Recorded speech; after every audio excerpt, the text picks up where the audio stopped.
All right. We are in there.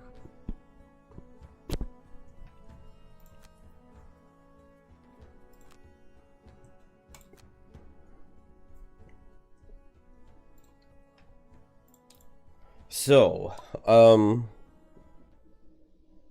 I haven't put all too much thought into what we're doing today. I know I need to pick my level 4 card on Deathwalker. And I really want to take both of them. I wonder if I could do that. Like, could I take Pull the Cross instead of Dominate?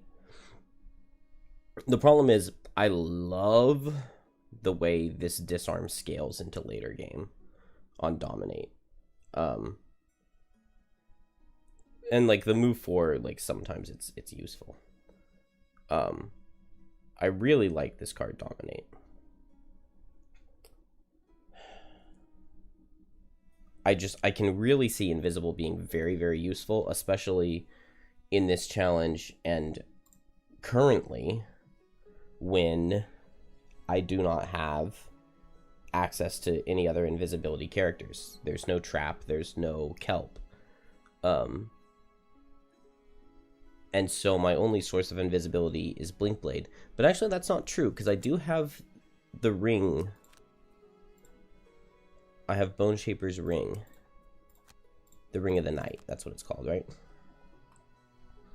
So maybe if I really need invisibility somewhere, I can use this for that invisibility source. Alright, that's enough of a justification for me. I'm going to take Fleeting Dusk. I really, really love the loss on Fleeting Dusk. This card, I feel, makes... It smooths out playing I always mix up those two characters' names. It smooths out playing Deathwalker so much. Because now when you play Call to the Abyss, you actually have a source of generating shadows outside of just killing monsters. And this gives you a really, really nice loss that you can be looking to play. Basically, whenever in a scenario, it gives you a really good thing to use power potions on, to use advantage on. And you don't need a ton of shadows for it. So you don't need Wave of Anguish, but like Wave of Anguish, the best you can hope for is 5 attacks for 3. Whereas Fleeting Dusk could get up to 7 attacks for 3 if you had enough enemies. So I think I'm going to take Fleeting Dusk.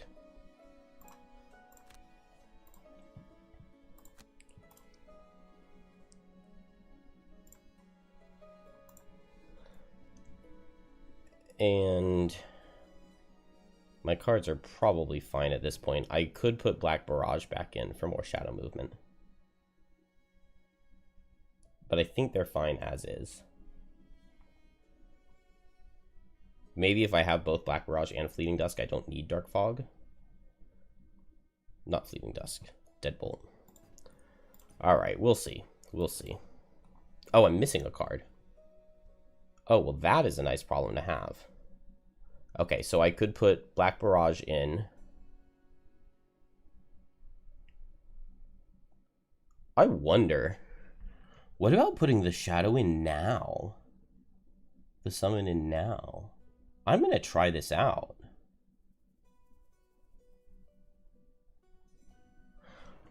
Oh, this sounds very interesting to me. Because I always have only ever considered this summon at level 1. And obviously level 1 summons just give you really bad decks. Or like they're attacking with really bad decks. But now that I'm level 4 and I've gotten who knows how many battle goals, and we've gotten a mastery, this deck is amazing. So now putting in the summon, especially now that I just added an extra source of shadow generation with Fleeting Dusk, I think I really like that. And it gives me another teleport, which makes it easier to play Forceful Spirits. Hold on, I like it. I like it. Alright, I really want to try that out. Wait, do I have a building going? It doesn't look like I have a building. Can I get... No, I can't get the craftsman yet. I could get the alchemist. Can't do the trading post. We still don't have the logging camp or the hunting lodge. So let's get the logging camp.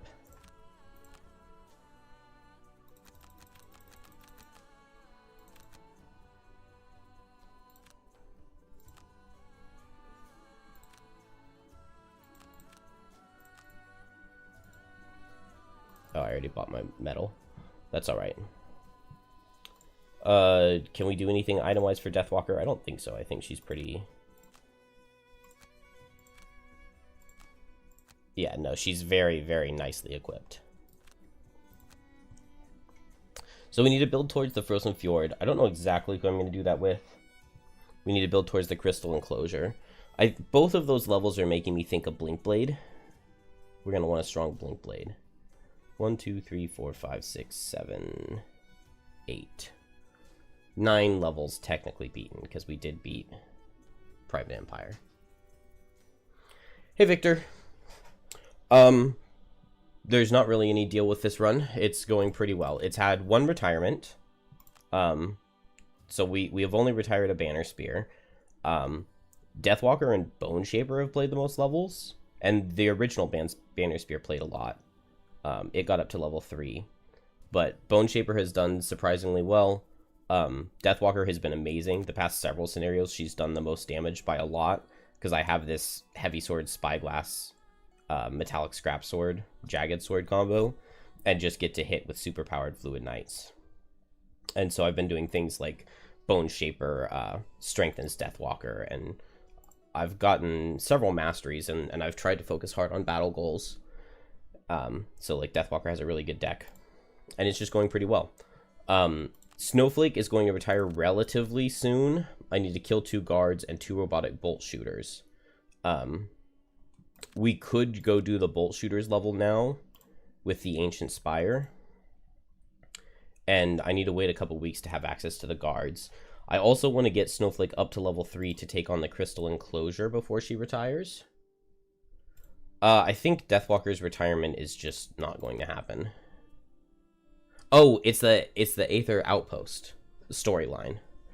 And we've only done the first level in it. The Strong Foundation. So Elemental Cores will be coming up relatively soon, but Deathwalker's really good in that level. And then so that'll happen eventually, but that's going to be near the end. And Blink Blade is 5 boat sled climbing gear missions, which there are not that many in the game. So we don't have to worry about Blink Blade retiring ever. So I want to get levels, I want to get experience on Snowflake and Blink Blade. I want a lot on Blink Blade because I think some of the painful levels, like Frozen Fjord and Crystal Enclosure, I think I want a level 5 Blink Blade for those. And level 3 Snowflake. I think 3 Snowflake, 5 Blink Blade could be good. Maybe not the Frozen Fjord, but for the Crystal Enclosure for sure. Maybe I'll look into what this level looks like in 4-player, but I'm not certain on that. Glowing Catacombs really isn't the worst level as long as we approach it correctly, although it is the level that my previous best run died on. Deathwalker is really good for it.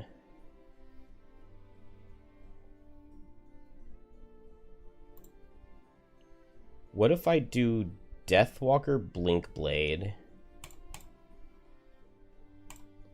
I could do Deathwalker, Blink Blade, Banner Spear, Drifter. And this gives me a 4, a 2, a 1, and a 1 that adds up to 8, which divided by 4 is 2, which gives us an average party level of 2, which divides by 2 to 1. And then we add 3. And so this would just be monster level 4, with a 4, a 2, a 1, and a 1. I kind of like this. If I run Blink Blade and Javelin on Banner Spear, I can get some cheese on turn 1. I've never played this level in 4 characters ever. So let's just take a brief glimpse at it, and then we may go here. Because I would not mind getting this level before Ice Wraiths go up in difficulty. I believe as soon as they level once to monster level 5, they hit 16 health.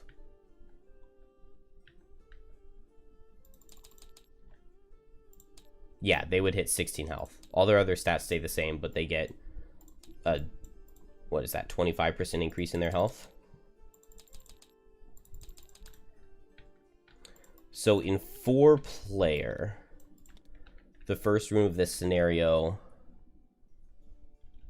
gets 1, 2, 3 Ice Wraith and 2 Living Doom, with 1 being elite. If I... Okay, I was thinking Blinkblade could run up here and kinetic transfer and push this guy for 3, and then I was hoping I could use Javelin to pull him into the trap. But that's not realistic for turn 1. But maybe I could just run up that way and go for a Javelin on turn 2. My Geminate has leveled up, right? Geminate's level 2? Yeah. Because Geminate's push and pull would actually be really good here. As would Snowflake's, obviously. I could run Geminate or Snowflake instead of Blinkblade.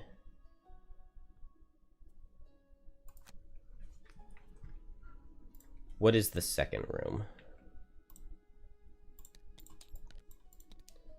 2 elite Ice Wraith, 2 elite Living Spirits, 1 elite Ooze, 2 normal Living Spirits. Okay, this looks so easy on 4-player.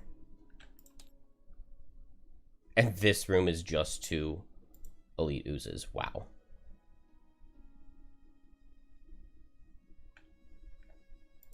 How do I hit both of these switches with this party?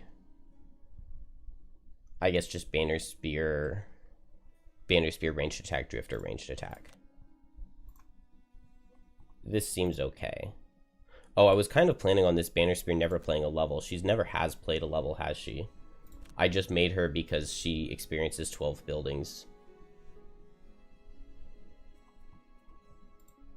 But I'm kind of thinking that just like a Banner of Strength is maybe enough of a reason to have her in the level. And a ranged attack, access to a ranged attack. And then if we have to have a death, we could drop her and not be too upset. And she lowers the monster difficulty. I think I'm going to go with this.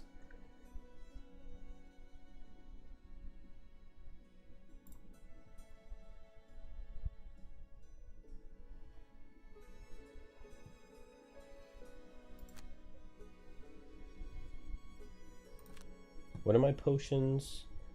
Stamina, power. I think I drop. Well, no, stamina is good for Dark Fog. Alright, let's just go. Let's just go do it.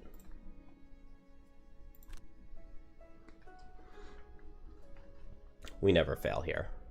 You round a rocky outcropping and find a lavishly dressed savant staring you. Alright, we gain 15 gold. I might get enhancements like relatively soon, which makes me kind of want to pool money on Deathwalker. She'll just be the full carry for this whole run because I love her so much.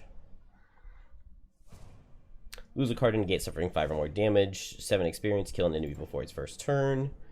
Kill 3 or fewer enemies on Drifter. Collect 2 or more loot tokens in the same turn. Open a door and kill an enemy in the same turn. I wonder if that counts as the switch in the final room. Probably not.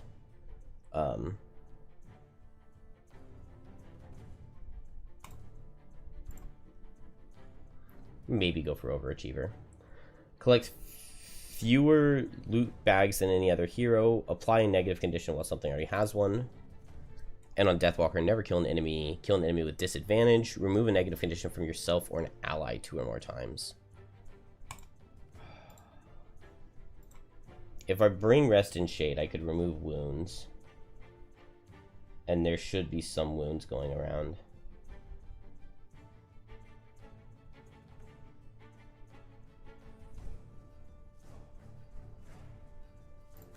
Is it worth it for just like 1 check mark? Maybe I'll be muddled and kill something. go for that instead.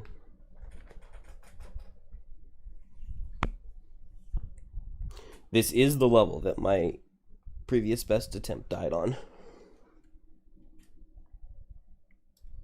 When my drifter pulled curse, miss, -1 curse, all in the same turn, buffed up by a power potion, playing a loss, and spending 7 ticks with a ranged drifter. And then I still would have won if on the last turn the oozes had split. But they didn't split while I long rested.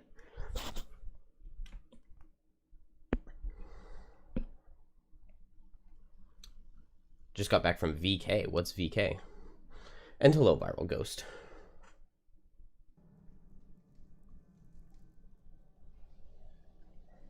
Oh, vacation? How useful is Banner Spear in this challenge overall?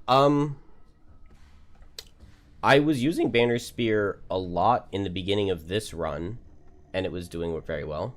Okay, vacation. Yeah, I would not want to be going back to school, that's for sure. Banner Spear was doing really well in the beginning of this attempt. The disarm on Rallying Cry is always extremely useful, and like to be able to go at 6 and set things up is nice. To be able to move allies into position.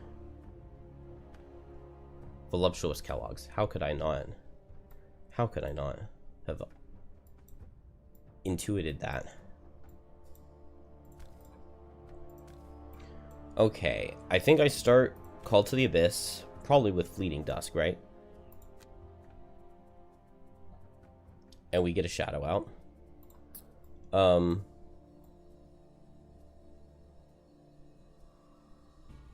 definitely not a fan of all of these enemies. Oh, Banner Spear also went for Unbreakable Wall in a level that we played earlier, the permanent shield, and that did really, really well for me. Okay, if these guys summon, that could be a huge issue. Because it's based off their current health. The trap only deals 6 damage, and these guys are flying, so I can't use the traps on them. So I want to get these traps on the Living Dooms. The issue is just that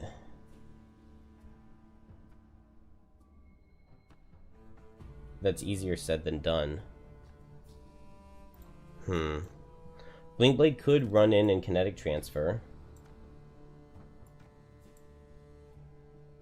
But now this is looking way scarier than I was thinking it was going to. Now that I see all the enemies in the flesh.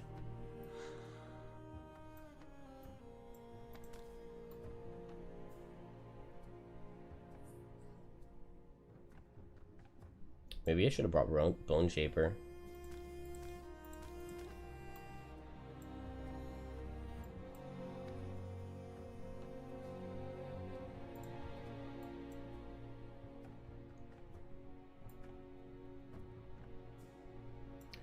Okay, so it's possible the Ice Wraith stands still. They have 2 cards where they stand still, and these 2 wouldn't do anything with those cards. It's also, I think any of their move cards, they would always, these range ones would always have enough move to get in position and damage me. They have 3 standstill cards. 1 standstill attack, 1 standstill invisible, 1 standstill heal. So any of those 3 cards would all be really good for me. If I go for Blinkblade, move in and push with kinetic transfer, the problem is that then it puts me like out here going at a really bad initiative next turn, since I have to be slow. I think the hope just has to be that it's not Living Spirits on turn 1. What would the stats on Living Spirits be if they summon? 3 health, 3 shield. 5 Living Spirits would be a really big issue. I could have Banner push this guy into 1 with Unbreakable Wall if she's standing here and an ally standing here. That means I would need an ally to quickly move to that hex. So Drifter could quickly move here and Banner could move here.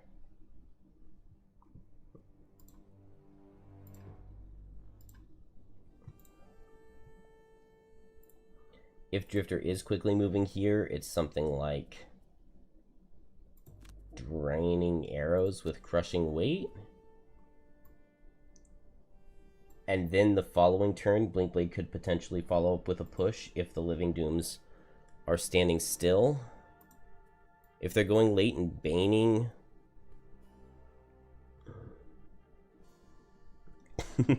They look pretty cool, but they're not cool. They're spiky. Man, I'm really not even...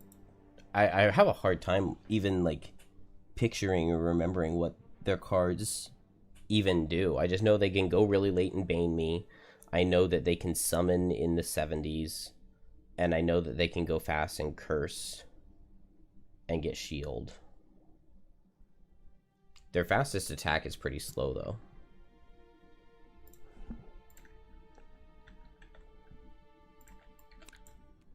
Okay, so late move and bane. Late move and disarm with dark. Nothing special, so that's also late and move. Fast and attack and retaliate. Relatively fast move and melee. Okay, so it's mostly just a lot of moves, and the summon is at 78.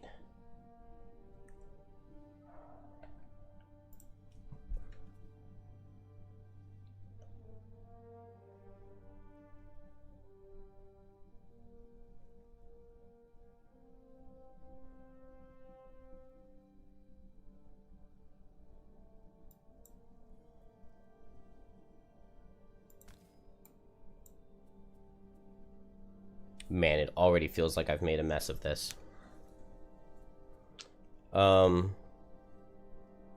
We just have to find some way to survive.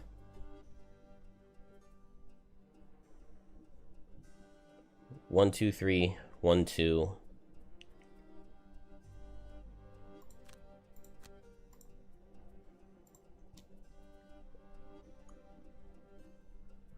I think it's just going to be...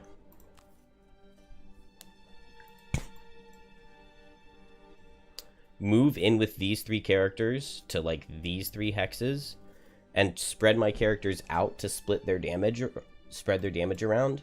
Push this guy into the trap just in case they're summoning. It gives 1 fewer summon.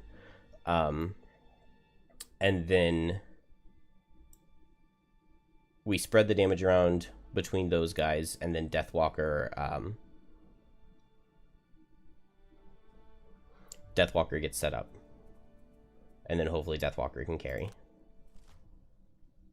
Good. Bad. Good. These are low damage attacks. These are high damage attacks. But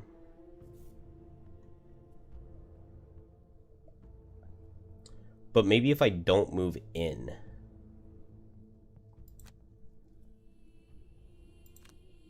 So we've got... move 3 from this guy, move 2 from this one. So if I do what I was originally planning, Banner Spear would take an attack 6 here. Banner Spear would also take an attack 3 wound and an attack 2 curse. And Drifter would take an attack 2 curse. If Drifter moves here, Banner moves here, I push this guy into the trap. This guy would step here.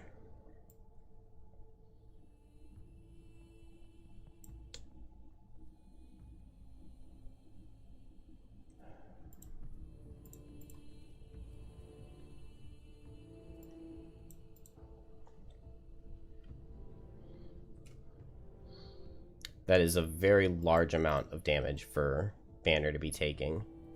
And the Circle of Elements really doesn't help here.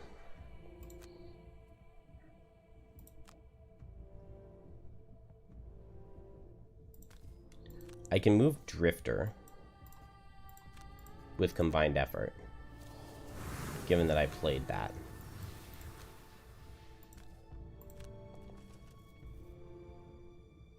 If I move Drifter here, then it's just Drifter takes all of these hits, right? He does have armor, though. So if I move Drifter here, I can still do the formation. I still hit this guy. Drifter was faster. And so he would take attack 3, attack 2, attack 6. But he survives zeros from the monsters. And I can go fast on Banner and heal him next turn if I need to. Maybe this is a bad idea. Crit is decent there. Oh, okay, so now if he summons, he only summons 1, which is really nice.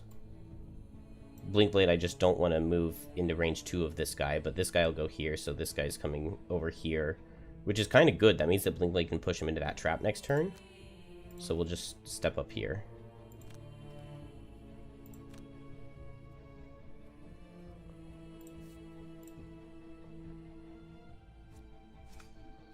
Okay, Drifter survives that.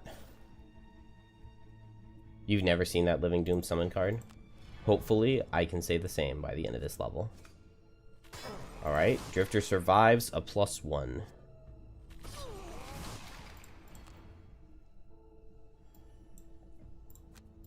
Get called to the Abyss, and a Fleeting Dusk. Oh, I should have positioned Deathwalker differently. Okay.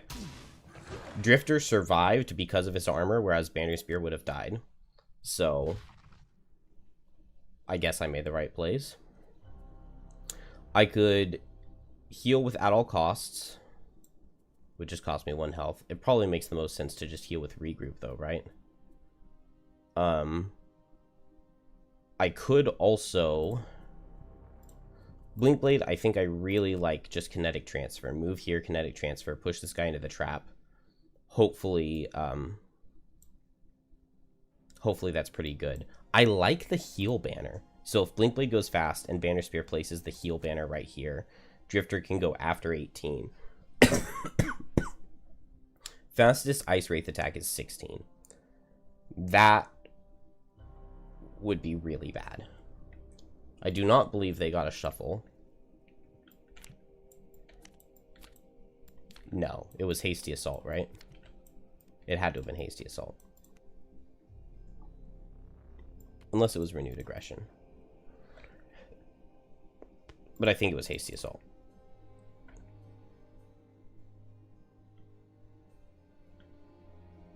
So 16 would be really bad here. Well, no, because if I just go late on Drifter, Drifter gets hit by this Ice Wraith and could have to lose a card. I could also just go fast and heal myself. And if I do that, then I outspeed 16. So I go fast, heal myself, and throw a Fortitude. In which case, heal banner doesn't help all that much. But maybe it's fine. I would love to get some decent dish damage on this guy. I guess Fortitude actually does really decent damage, doesn't it? And then following that up with my top, maybe it's just heal Drifter.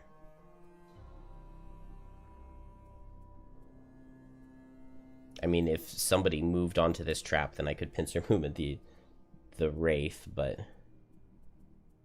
I just probably am not going to be able to use that final trap. Deathwalker can move a shadow and attack anything with Fluid Knight.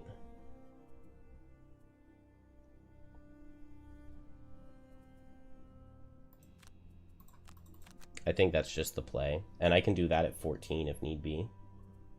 And it hits pretty hard. And so that just leaves us trying to figure out a Banner Spear top.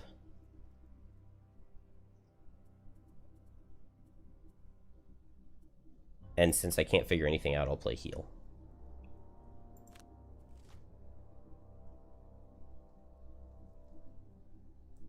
Okay. This is fine. This is fine. So Blinkblade will just move here. Oh, wait. Yeah, this... Okay. Maybe not exactly what I wanted to do, but I think it works out just fine. Push this guy into the trap. I don't think Living Dooms have a heal. I'll go ahead and Heavy Sword it. Yeah, Blinkblade's deck is decent. No -2 and some -1s. Do we just Lucky Dice it? Why not? If it rolls well, it could kill.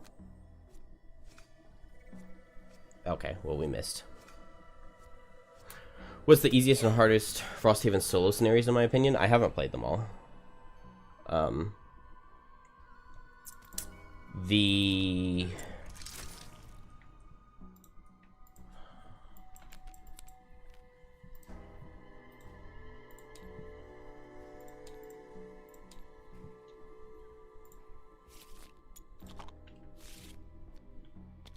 I've never played Banner Spears. Or Blink Blades. Blink Blades looks really easy, though. I, like, looked through it, and it looked really easy. Because is it, like, this room is just, like, all about running through these guys, but you probably can't teleport over or something. All ancient artilleries are immune to damage and force movement. No part of any jump or teleport can enter any hex. Okay. So yeah, you can't teleport through. But even still, just trying to run past these artilleries is, like, really easy. With double time and, like, power leak, you get, like, move 11 and then just a move with your top and... Oh, you have to kill all enemies? Oh, okay, but do they just die when you open the door because it says they're all immune to damage? Okay, yeah, all of them die. So yeah, this room is just all about running through, and so, like, you're guaranteed to be level 5. This scenario just looks really easy to me. I've never played or looked at Banner Spears. Deathwalkers was hard. I haven't played Deathwalkers in a very long time. It was very difficult for me, the one time I tried it. Well, it took me several attempts before I beat it. And it was the first solo I ever played. I've never done Bone Shapers. Geminates was pretty hard. Astrals was really easy. I haven't done Meteors. Shards was really, really easy. I think Shards was the easiest one I've done. But I had the level 7 card, I think it is, where you can attack and make everything in range of the target suffer similar damage to what the target suffered, and then I had the Helm to add an extra target. So Shards was really, really easy. Shackles is, like, just super, super, super, super boring and really brain dead, because it's just like go stand in the corner and just suffer damage to kill flame demons as they spawn. And your brother had a shovel for the Blink Blade room. That would do it. I mean, it definitely should be illegal, but it definitely doesn't say that. It definitely does not say you can't destroy the obstacles. Yeah, I think Shackle's solo scenario is, like, the worst designed solo scenario I've played. Because, I mean, it's literally just stand in the corner. Because the room's not big enough to kite. Shackles doesn't have enough movement to kite. So all you do is stand in the corner, and you kill flame demons and sun demons, and then you just hope that earth demons and chaos demons don't attack you with ranged attacks. Snowflakes was pretty good. And it took me more than one try. Haven't done Fists. Prisms was really easy. I was really disappointed in it. I beat it first try pretty easily. Haven't done Drills. Kelps was also first try. Corals was really hard for me, but that's because my Coral was really high level, and I didn't have a couple of the cards that would have been really good, and I didn't have the 3-check perk to have advantage while I'm standing in water. So Corals is really, really hard when you're level 8, level 9, and you're facing max level lightning eels. Lightning eels are like, max level lightning eels have way too much health.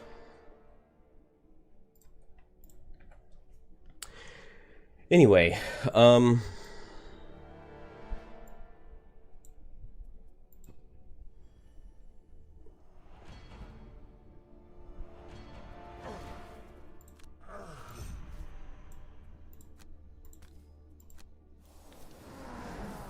Corals is just hard in general. I think that... Oh, man, that did so much damage. That's so good. I think that in general, Corals is... it's mostly just like a damage What am I trying to say? I don't remember it exactly, but I remember that I just kept getting, like, I was always getting surrounded and just trying to reduce my number of available hexes, hoping the lightning eels didn't get their ranged attack. And so just if you could stand in water and you had the card to attack all adjacents and you had the perk to have advantage while you're in water, that sounds really good. Yeah, I could attack this guy for 2, but I would have to get a +1 to kill. And that just does not sound worth it. I'd rather take 1 damage.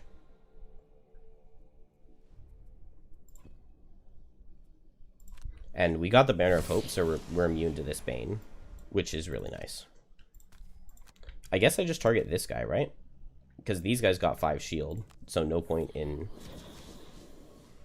going after one of them. This guy dies to a +1. So we could use any one item and be pretty likely to kill him, or just use no item and still be pretty likely to kill him. I think I'm going to go no item here, because all of these cards would kill. So it's like better than 50% chance he dies. Okay. Well, Blinkblade can go fast and go invisible, and that'll kill him. And we don't care about him attacking for 1 and baning. Oh, Blinkblade can go invisible and just kills both of them. That's really funny. I would have to be here. Oh, and I don't have the invisibility card. I don't have any of the suffer ones, unfortunately. I guess I just go fast and attack at range. And we have the Banner of Hope, so we don't care about Bane at all. Then Deathwalker goes after I get the shadow out of this guy.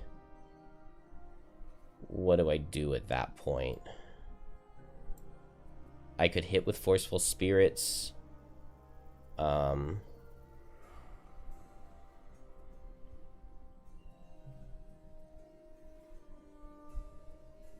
do I do? I could teleport over here.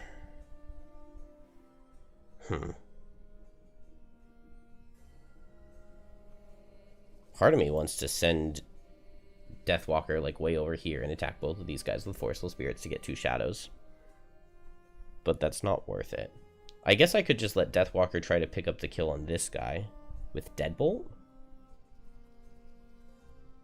Then I don't have any shadow movement, but maybe I don't need any shadow movement.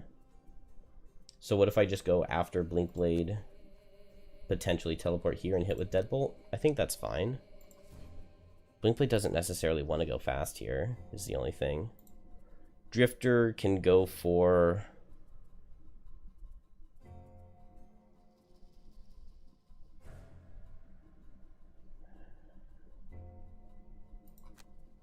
I'm thinking maybe I'm just going to heal. Like, here, maybe I just tank for a second.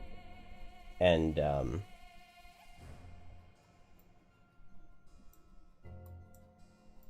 I would love to set up a tip of the spear that hits some things. I would love to have Blinkblade do something different. I don't know, maybe this is fine. It feels really slow-paced. But I like the idea of getting my shadows out. I just don't see where I'm getting damage to kill the Ice Wraiths. Tip of the Spear can be pretty good, but this is a level 1 attack modifier deck.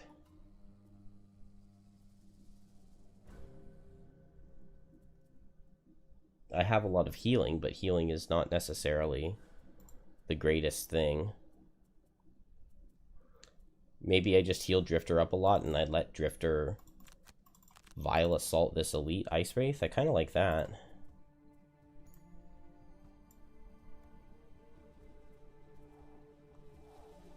And maybe Deathwalker picks up the kill there. I like that.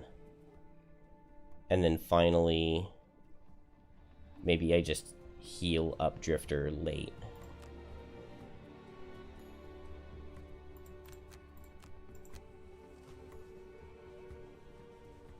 Okay.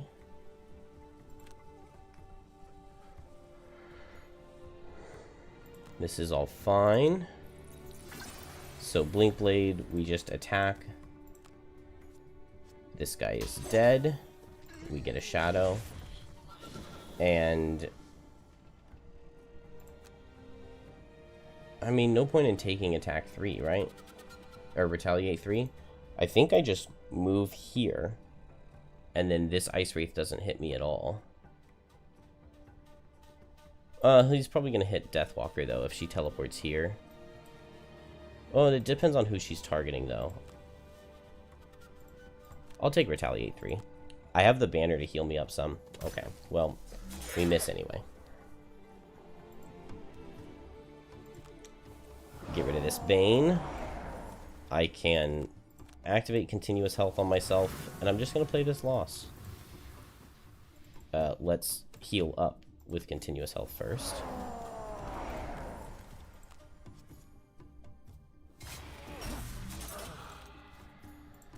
Man, if Blinkblade had done some damage, then Drifter would not have died to that retaliate. Oh, and Banner Spear's too low. Okay, why did I do that?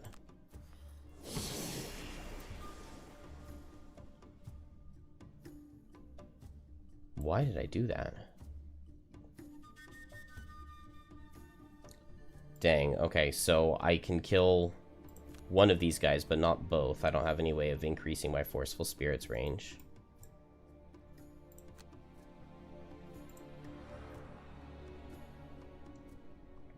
So I guess I get rid of the guy who wounds.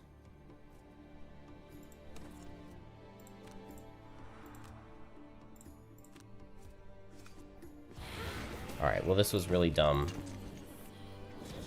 This was really dumb. What was I thinking? Oh, okay. Now I teleport here. And Deathwalker at least tanks this Ice Wraith for Drifter. Maybe I'm too tired to be playing right now. Oh, okay. And so I try to kill with this. And I didn't. But that's fine. Because I moved Drifter.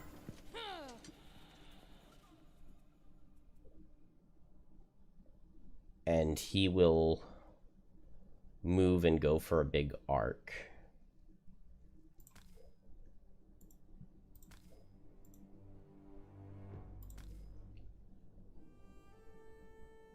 Going over here is very sketchy for Drifter. Is this range 3 or range 4? Range 3. I think I'm going to move here.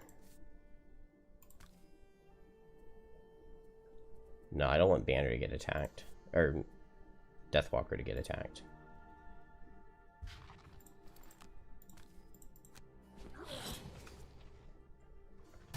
So kind of wasting that, given that it's a 1 health guy, but gotta do what you gotta do. Alright. Do I have jump shoes? Dang it. If I had jump shoes, I could...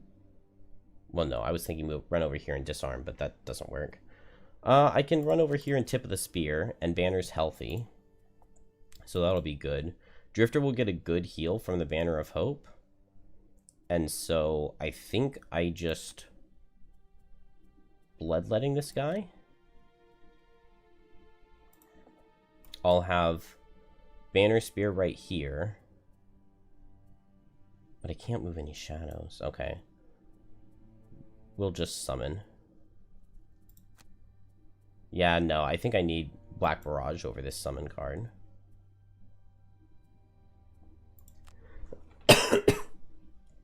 But we'll see what we can do. Blinkblade, I probably want to save Twin Strike. Maybe Sand in the Hourglass. We'll just go late and heal. That does mean that the Banner of Hope is the focus, though, and I don't like that. But I don't know what I can do about it. It's fine. If we lose the Banner of Hope, it gave us some healing. This first room is a little rough. Okay, Living Doom does nothing. I like that. What is the Ice Wraith card? Move and attack.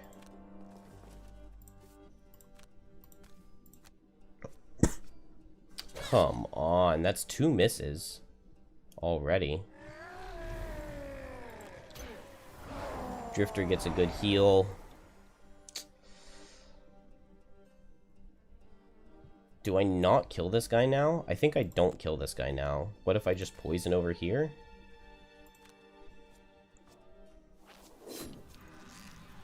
And then I just hope that the Banner of Hope survives. It survives a 0.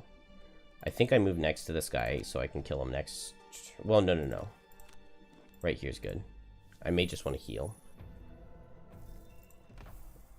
It does mean that my main plan for this whole scenario has just been healing. Oh, and I poisoned when they were healing. So, this has not been amazing. And there's the +1. That's really unfortunate.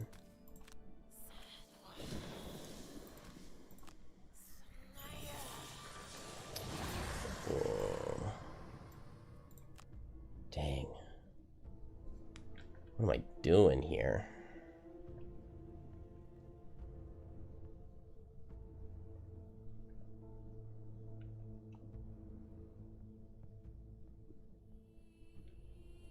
What is Deathwalker playing next turn? I just have 1 shadow, so Strength of the Abyss isn't very good. Maybe I'm just attacking for 2 with my heavy sword.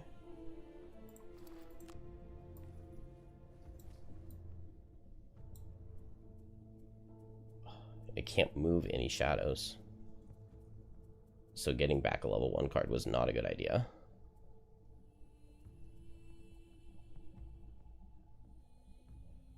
If this guy goes and kills, I get a shadow like right here. Yeah, stamina potioning is not a good idea. I'm gonna undo the stamina potion.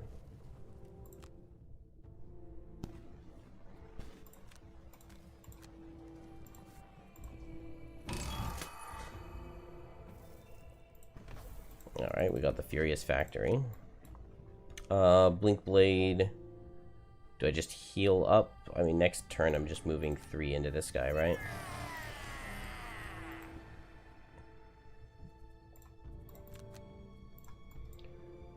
Alright, Deathwalker goes fast, summon kills,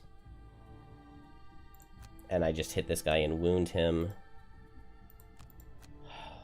Man, what have I done?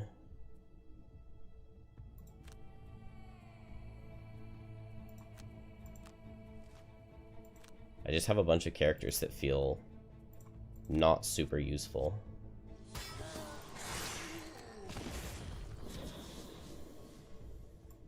I think I wouldn't mind these guys switching now.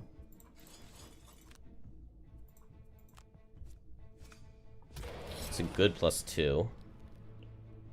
Running away doesn't really help me in any way, does it? There's no way for me to get this formation off. So it's just going to be ranged attack for 3. Meanwhile, he has attack for 4 coming in. Ugh.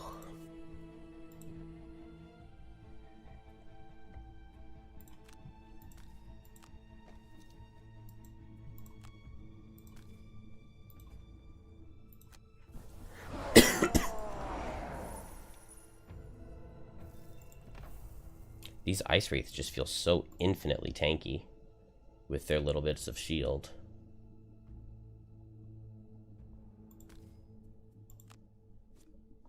I don't know. I approached something incorrectly. Do they need ice? They don't need ice.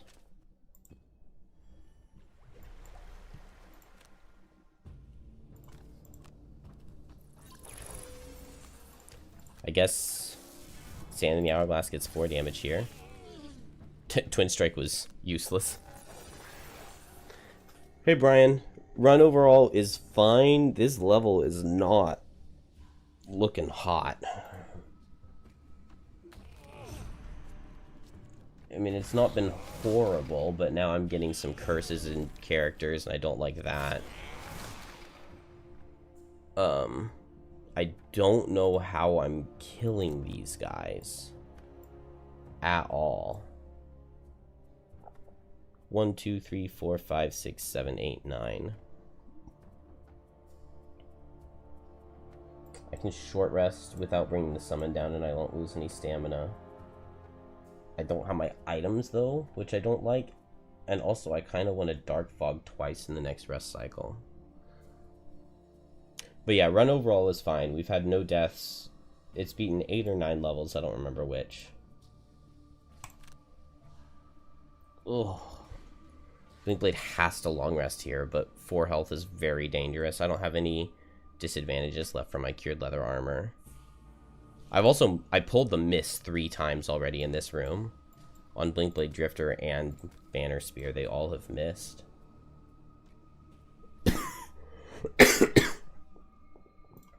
It's just going to have to be some short rests. And we lost the Banner of Hope already.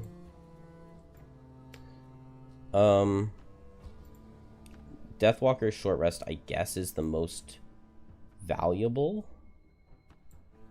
Because I get Summon, Run Up, and Hit, and then I can move Shadow and Fluid Night. I can move 2 sets of Shadows and Deepening Despair.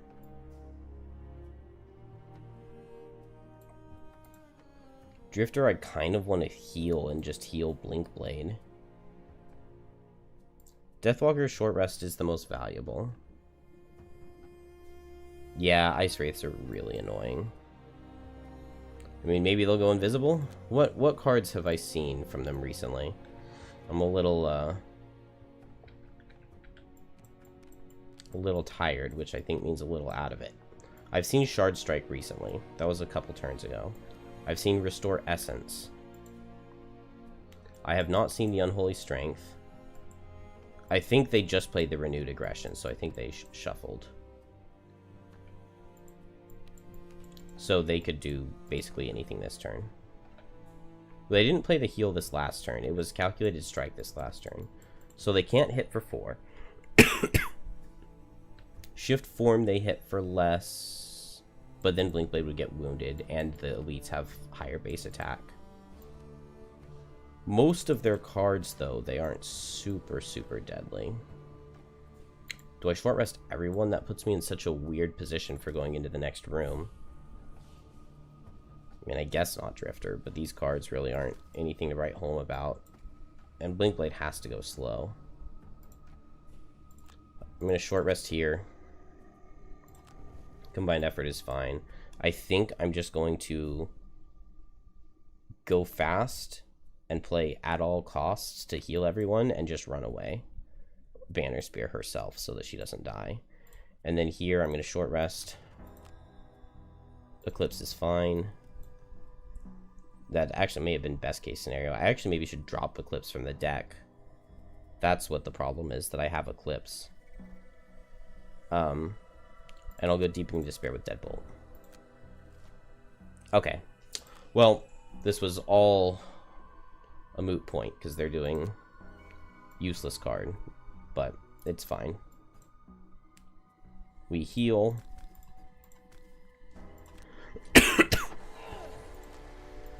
Suffer 3, and maybe I don't even need to run away now. We will turn their ice off. And I don't even know where I go. Over here?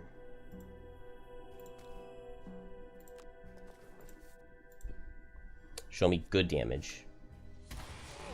Oh, yeah, that's not very good damage. I guess I would rather one of them be dead, right?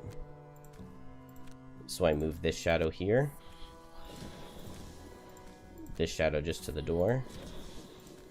And I attack for 4. Dang.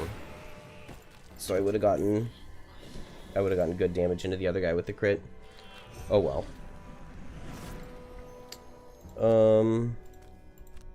At least we're healthy now.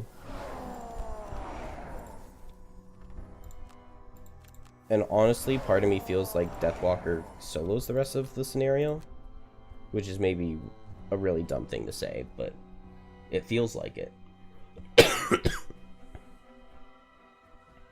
I should have gone for a Twin Strike buffed up Cascading Reaction. That would have been good. Ooh, maybe Blinkblade's invisibility can be useful here in the next room. Let's drop Temporal Displacement. Does not feel necessary. I'm gonna go late. I may just drive recharge based on whatever the monster's doing. Here I can long rest. Here we just go as late as possible, which is 50. That's not very late. And I guess I teleport over there and hope that I can hit with Strength of the Abyss. Most likely does not work.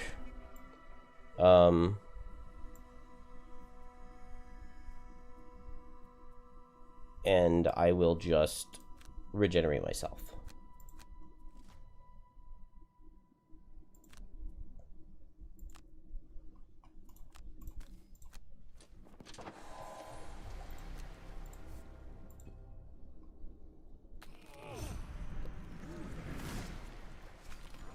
Alright. It's a lot of curses in my deck. And yeah, I can't teleport anywhere close to him. I guess now he's visible, though.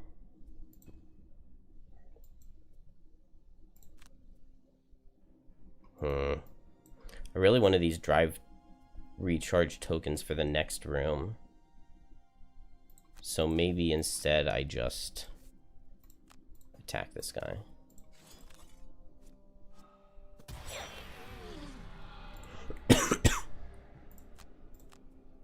Alright. I'm definitely not in love here.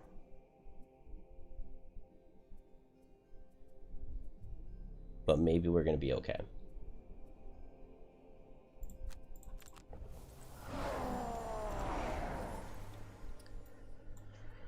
So, I guess this is a tip of the spear, but I don't have move 3. Lovely.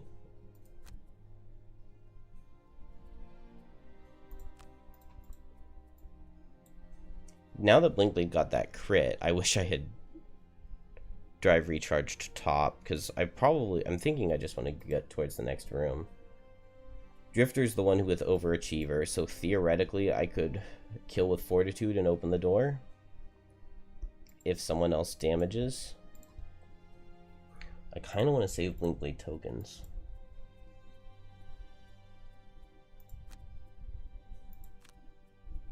So I just go fast and let my shadow run in and hit.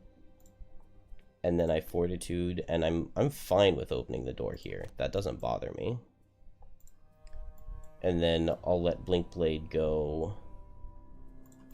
I can blurry jab sand in the hourglass. Late.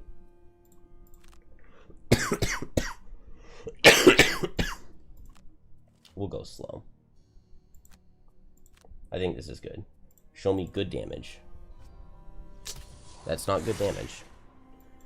Drawing a curse is not good damage. I make a shadow. I guess I eat the shadow. Do I eat 2? I mean, I have 4 shadows. It's probably more than I need, right? Eat 2 of them. Okay. I definitely could have gone with just 1 shadow and been totally fine. Just nothing on Banner. I should have gone later on her. What's the Ice Wraith card? Invisible. Oh.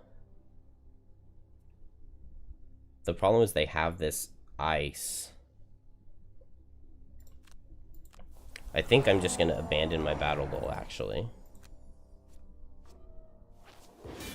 Because if I don't abandon the battle goal, then I go and I open the door right now, and they have ice, and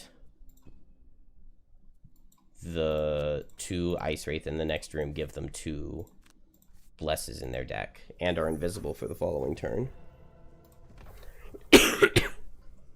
I hate how this first room went.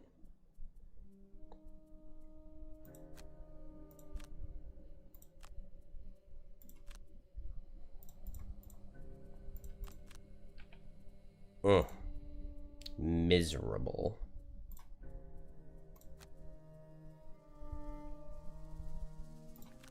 One, 2, 3, 4. That's just not even worth it. Man.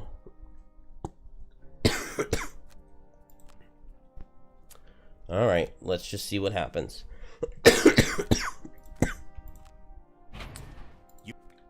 We open the door. The ooze is moving towards us. The living spirits are moving a lot towards us. The ice wraith are moving towards us. Move 6, but only attack 3. So maybe I just stay right here? The only... Yeah. These guys are elite, so they're much easier to take out. I guess the only problem is I don't want Deathwalker to get retaliated on, and moving is important in this scenario. But move 4. 1, 2, 3, 4. 1, 2, 3. So I'll go here. Which means Deathwalker gets retaliated on, but I don't know what else I can do.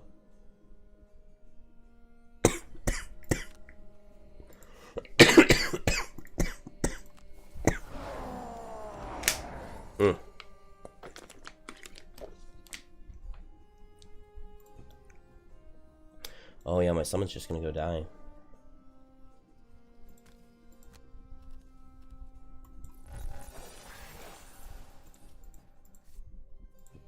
Alright, this has not been amazing. Drifter got a long rest, so he has armor, which is good.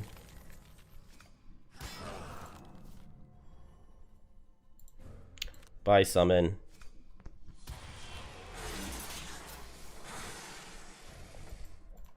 Not the worst thing that's ever happened to me.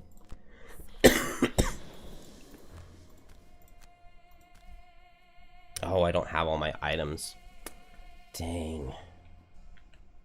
Alright, we'll take the Retaliate 3. It's still good damage.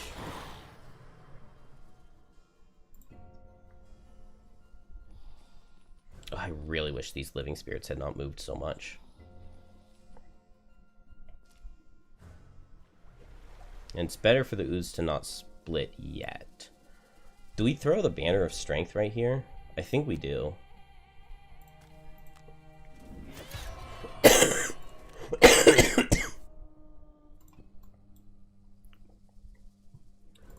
Alright, I'm gonna long rest. I'm going to go fast, heal myself, and hit this guy and kill him and get a tick back. I'm going to go fast. 1, 2, 3. Could move in and go invisible. I can move in and go invisible, or I can move up and attack for 5. Both of those are pretty decent. And I think that here it's just short rest. Ooh, set for the charge is good, though. Javelin's also pretty good. And I just lost my regenerate. Dang. Do I want to just heal everybody, maybe? I could just go fast and heal Drifter. 1, 2, 3, 4. I could run up an unbreakable wall. And that could kill this guy. Drifter was planning on killing that guy, though. So maybe just healing everybody up is good. Deathwalker's kind of low. We've got the Banner of Strength for some damage. I don't like the ooze splitting here. But maybe that's a problem that Fleeting Dusk solves. I was thinking Fluid Night, but Fleeting Dusk may be better.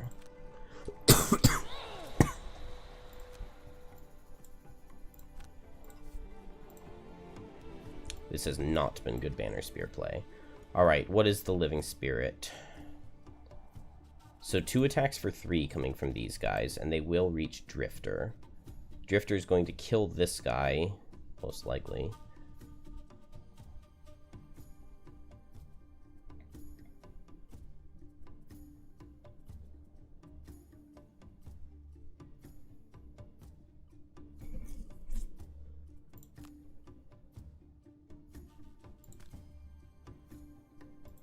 So do I want to get attack for 6, suffer 4? Oh, and then I get healed by Drifter. So let's do that. Attack for 7 with the Banner of Strength. Good, I didn't draw a curse. That would have been really bad. We do still have a bunch of curses in the deck, though. But Drifter played a heal here, so I might as well have one available, right? Okay, good. That gets us a shadow. Just one curse here.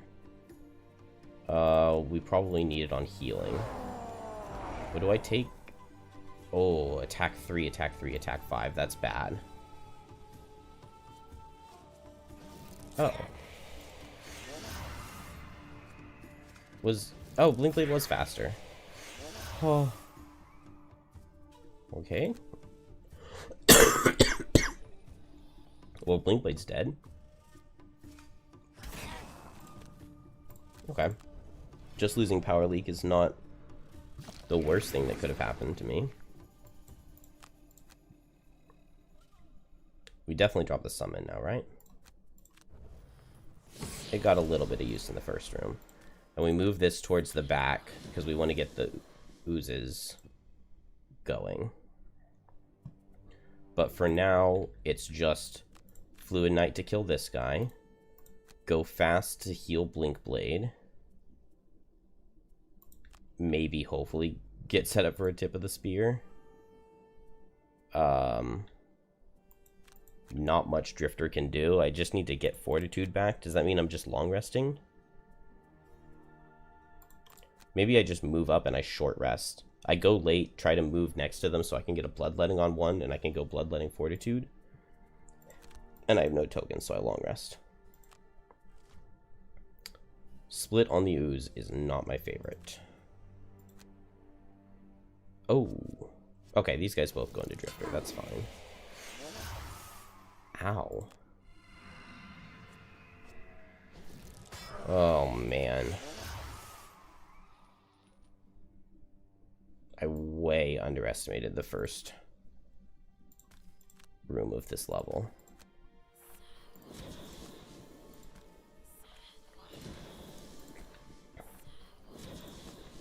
I think we're maybe still okay.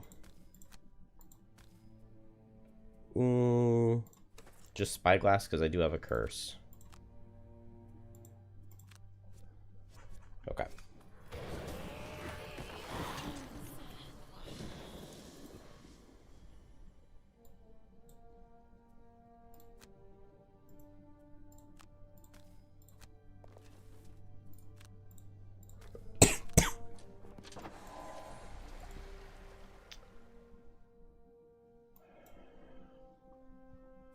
Alright, these guys have gone already. I think I like the plan that I suggested. Move next to these guys and go for a Fortitude next turn. Short rest and Fortitude. Okay, all of those are within one fleeting dusk of each other, which is good. Blink Blade now can do some suffrage stuff with kinetic transfer. Maybe I want to get Blink Blade on these guys for Sand in the Hourglass. We can drop Drive Recharge. I apologize about the coughing. Short rest. Good. Although Deadly Shot is actually a really good card to have. But Fortitude Bloodletting I really like here. 1, 2, 3, 4, 5. 1, 2, 3, 4, 5.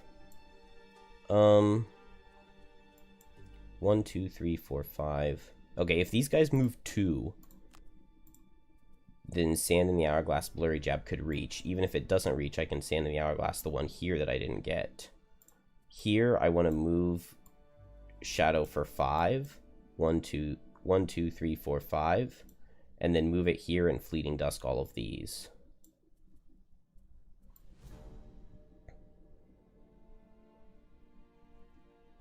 Yeah, I guess so. It does mean I'm not doing anything down here this turn, though. And I don't really like that.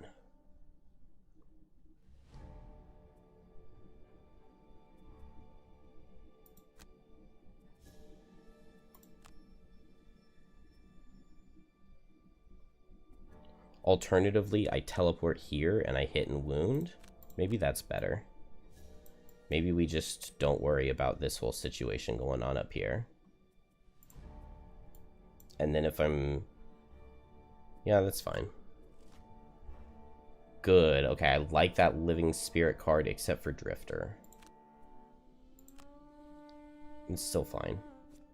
I still get a fortitude, but most likely they're just gonna... Well, don't +1 me. Okay. 1 + 1 was enough. And it's just move 2, right? Good.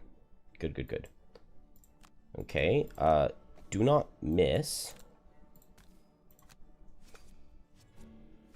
Yeah, saw that coming. Oh, if I had gotten that +1 and killed, that would have been so good.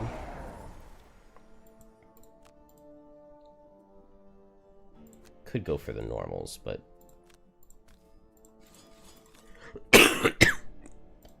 Kills? Oh, +2 dark. What a good +2 dark. Wait, what? What? Oh, that animation was for setting dark. Got it. Okay, these guys group up. I like that. They actually ungrouped up.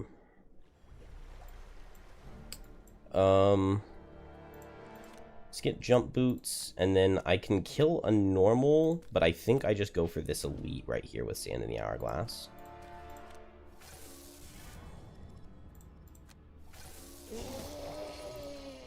We're just very slowly but surely working our way through. We really did not use that Banner of Strength at all, did we?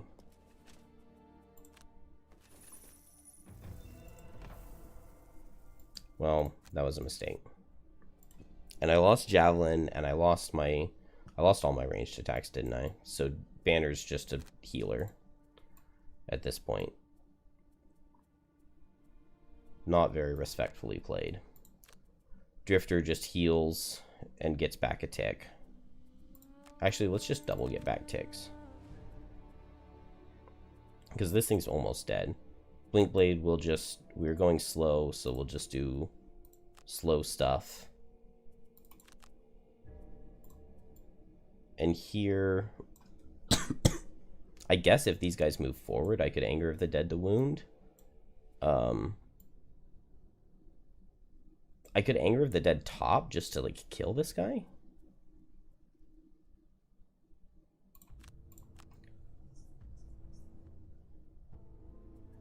We'll see what they're doing and figure out what we're doing based off that. Move and curse. I don't love being cursed.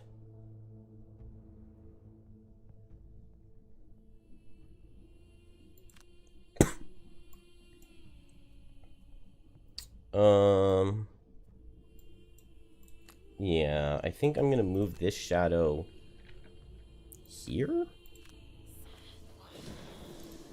And I'm going to remove these and kill this guy. Good kill.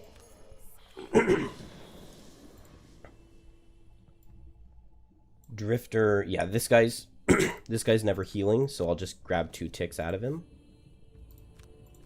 since we're low. And then he always dies to the wound next turn. Just leaves us with 1 living spirit and then just a few oozes to deal with. And I think we make it through this level.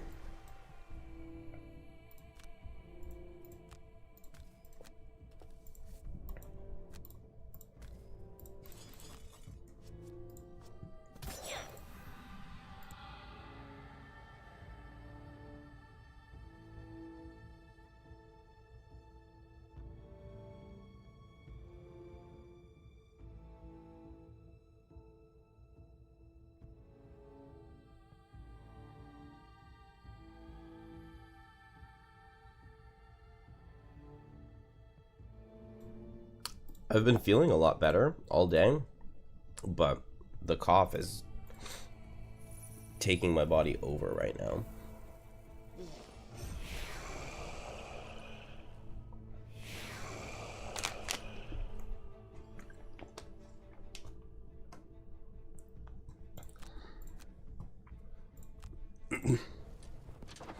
Alright, I definitely do not love the way most of this level has gone. But at this point, it actually seems kind of fine. I've been thinking maybe I just move 1, 2, 3, 4 and go invisible up here and damage these guys some. And then this guy always dies to wound. And so I just heal up and move forward. I could Fleeting Dusk these guys. I just don't feel the need to. So I don't know. It might just be like move 2, or maybe just make a shadow. I really don't know.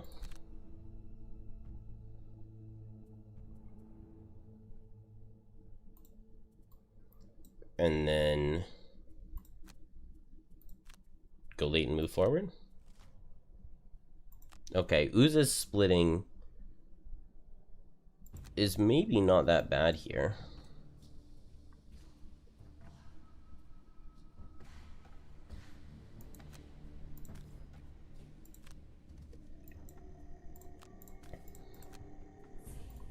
Move forward and melee this guy. He dies to the wound, which means that we get a shadow out of him. This guy's gonna move forward and hit a little bit, but he's hitting for 2. I don't really care. I would rather damage this Ooze and his buddy to hurt their offspring. And then we're long resting next turn anyway. And then I think Blink Blade hurts even more offspring. Maybe I don't want to get too close to the Oozes, but I feel like we're making it through this level. But the last room is really something that, like, you have to approach correctly. You don't approach it correctly and you just instant lose. Let's turn this ice off just so that this guy definitely can't stun next turn.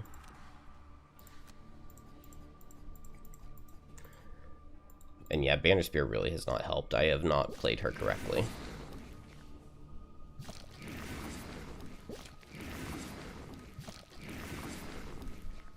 And these Oozes are scary, but I don't think it's the end of the world. It feels like it's just nap time all the way around.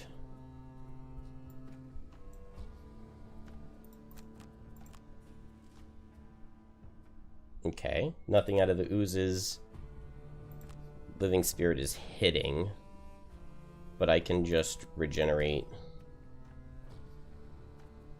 Neither character dies to a crit, so just regenerate and back up.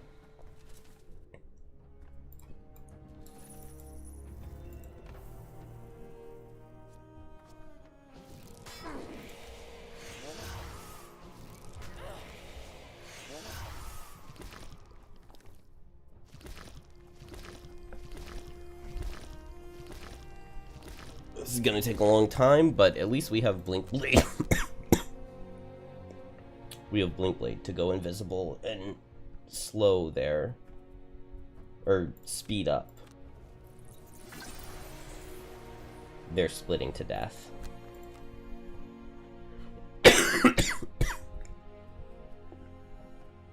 Fortitude probably kills this guy. Violent Inheritance is really good for the last room. Maybe with Sustain Momentum and Draining Arrows too. Oh, or Fortitude. Okay. I've got several good plays for the last room for Drifter that help out a lot. And Deathwalker, what am I doing with a shadow? Okay, maybe I should Fleeting Dusk these guys. Because, yeah, I've got enough shadows. We just want to be done with this. With this whole farce. So we drop Anger of the Dead. I move this shadow here.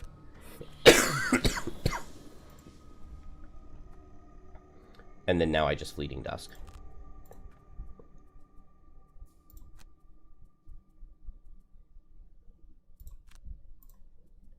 Blink Blade just goes invisible. Drifter hits with Fortitude.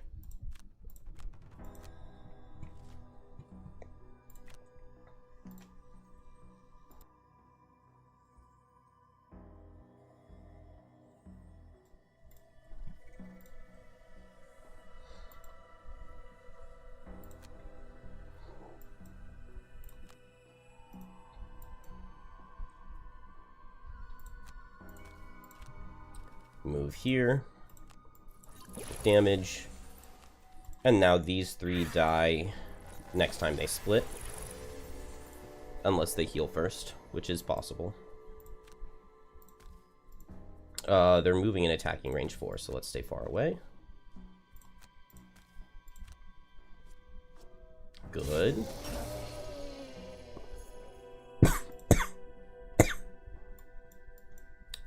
Fleeting Dusk, a power potion, because why not? I'm not going to use it later.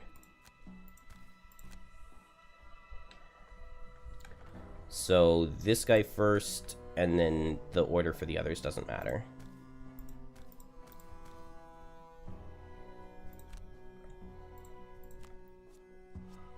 Okay. Crit the first hit, of course.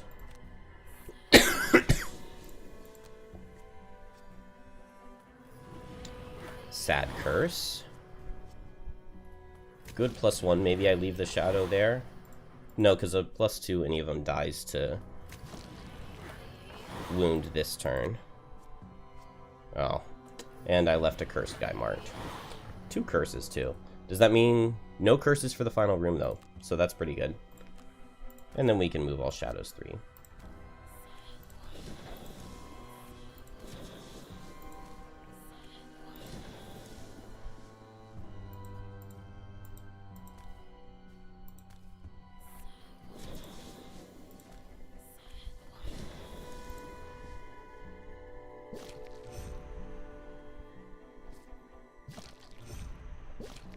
Alright, so that's 2 that are dead next turn.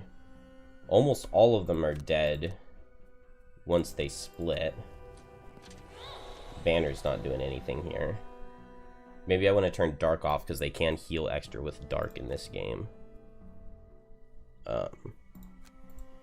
Blink Blade I can just go late and try to hit, although that's not super late.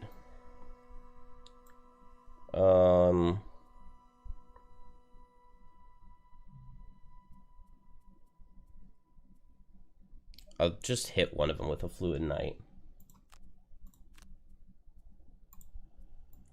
And do I want to set Sustain Momentum right now? I kind of do.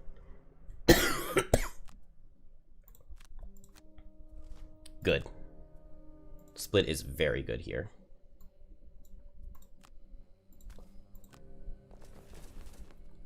There are just a couple of them now. Oh, but maybe there won't even be. This is very good. So we move Shadow 5.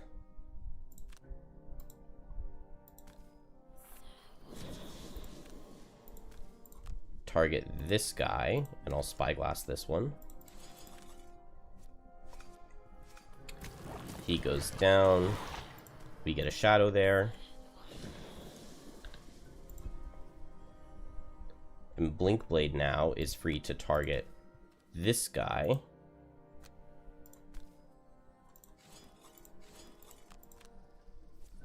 Beautiful.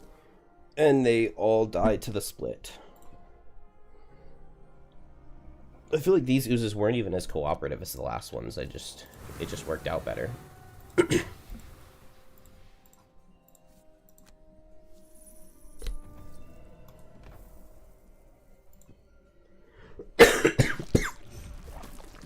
I did commit a lost attack to attacking them, so. Oh, that is such a satisfying loot for Blink Blade right there. I'm gonna go for that no matter what. So I'll move here, and then I'll be picking up that loot over there. I need to get Drifter in front of the door. Drifter being in front of the door is the most important part. So I think Deathwalker is just going to teleport here. And then Banner is not super important.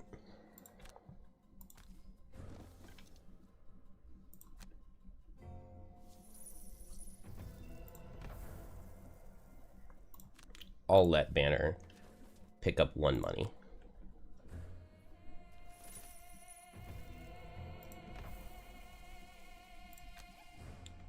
Teleport.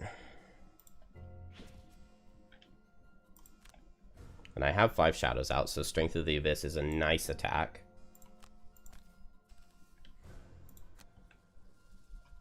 And I have Cascading Reaction to hit both of the oozes in the final room and just tag them immediately. Do I long rest so I can pick my card?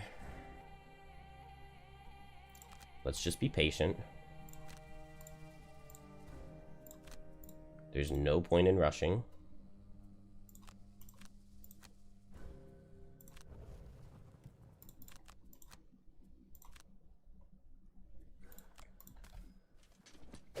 So Banner will just move Blink Blade forward.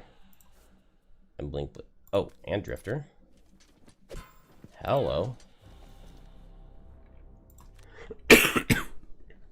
Alright, Banner was very useful with that.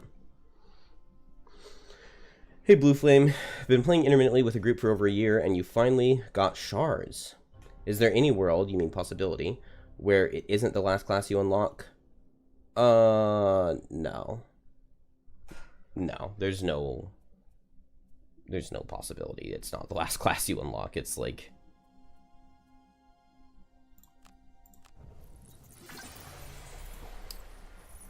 I'm trying to think of what the exact requirements are. You're guaranteed to have both of the Lurker classes, I think. Or maybe it's the Algox classes you're guaranteed to have both of. One of those classes, you're guaranteed to have both of them. But most likely you finished all of the storylines, because, I mean, it's, the progression is gated by the puzzle book, but I can't remember exactly what all you need in the puzzle book. You have to have finished the top of the Spire storyline, you have to have killed the Prince of Frost. I think you have to have done a ton. You've unlocked everybody before you get shards. Move Shadow 1, 2, 3, 4, 5. Okay, so maybe I don't need Strength of the Abyss. It is like a nice powerful attack, but I'm not going to be able to do anything other than... I'm not going to be able to teleport in there. I just won't have the bottom actions available. So Blink Blade, we're just... Did I really drop Experimental Adjustment when I was just talking to myself about how I wanted to go loot? Blink Blade's just going to loot for the rest of the level. Drifter's going to run in and hit both switches. And Deathwalker's going to move a shadow and hit something.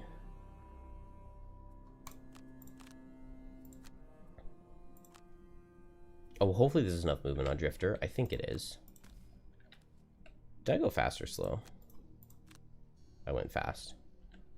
I don't think it really matters.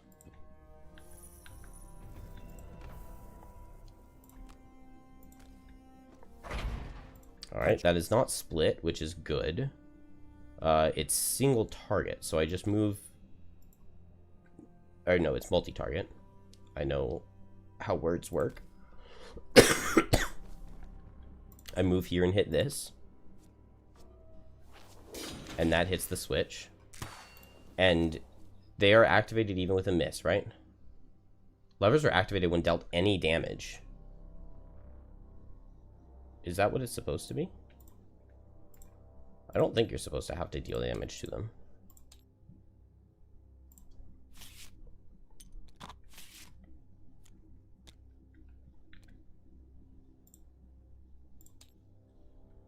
Switches can be targeted by attacks. Whenever either switch is attacked, regardless of damage, it's considered activated. So we will test and see. We'll try to miss this attack. We'll give it range so that we don't use our crushing weight. Okay, well, we dealt damage to it, so we didn't get to test if it works correctly or not. I get hit by disadvantaged attack 4, then regular attack 5, so hopefully the Drifter survives. The most important part is that we hit both switches when we open the door, and so we should be good. Do a fair amount of damage to this guy. Very nice +2 dark. And then I could Stamina Potion back either move a shadow for 5 or Fluid Knight.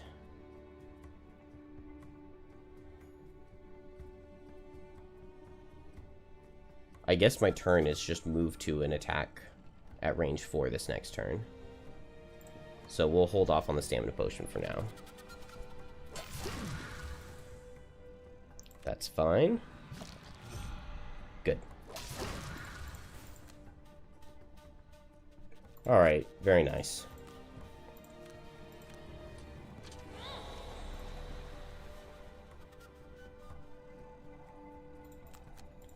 Get loot.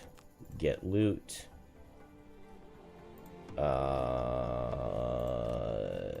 Melee hit and run away. And move in and attack at range. Hopefully it's not split. Okay.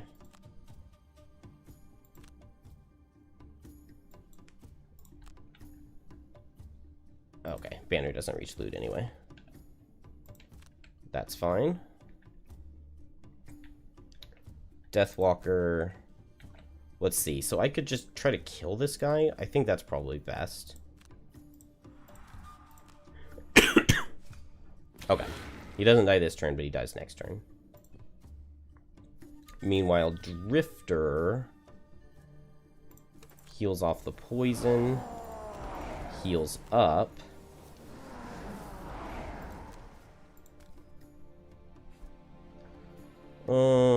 I guess I can lose a card if he hits me.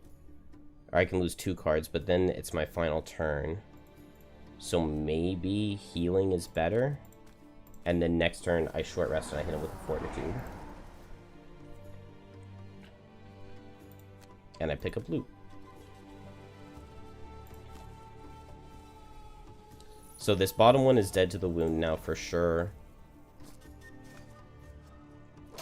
Ah.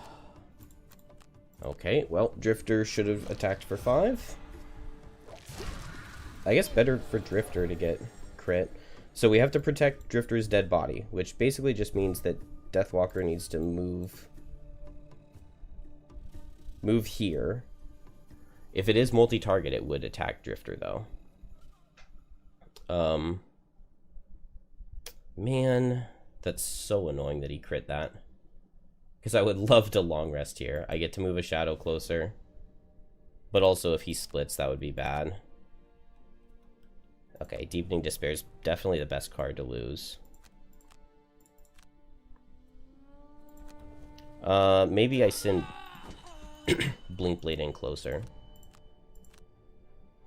I wanted Blinkblade to get that loot. But if I Cascading Reaction Blurry Jab, that opens up a lot of safety for me, I think. Okay, he's single target, so I'll let him hit Blinkblade here.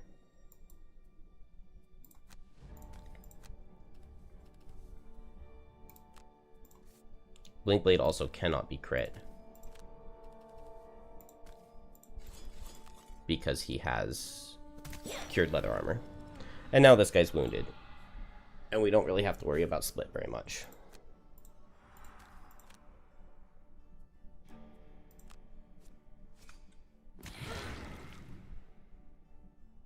Okay, he could still multi-target to hit Drifter, so we'll move Deathwalker closer. But we're fine now.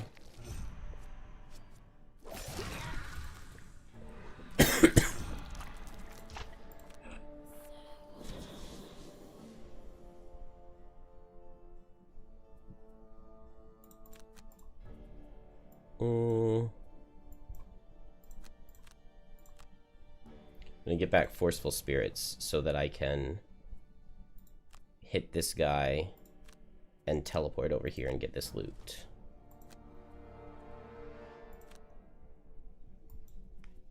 Oh, I should have let Blinkblade go. Alright, we move here. We get a crit or a +2 with this first hit. No. Oh well. This is the glowing catacombs. The one that my last good run died to. We made it through. Both of these characters exhausted to cards. Drifter in the final room, Banner Spear just over here. Because I don't know. My approach was not good.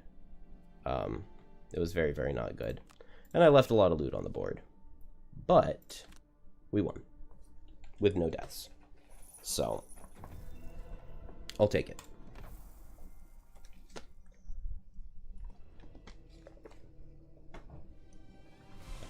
The first room, like, really messed me up. I drew 3 misses, I think all on, like, turns 2 and 3, with some of my first hits. And that was scary. A lot of gold on Drifter. And that might be all of the herbs in the scenario. And, is anybody surprised that Deathwalker did the most damage? It's not really very fair to compare when she's level 4 and the other characters are level 1.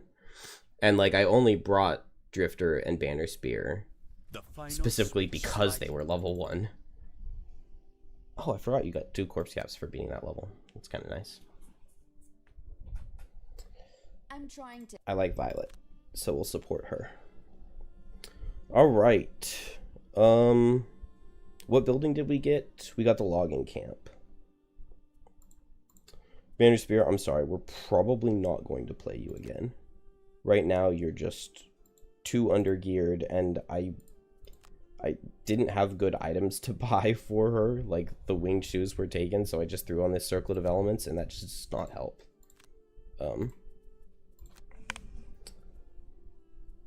Wow, Drifter has a lot of gold.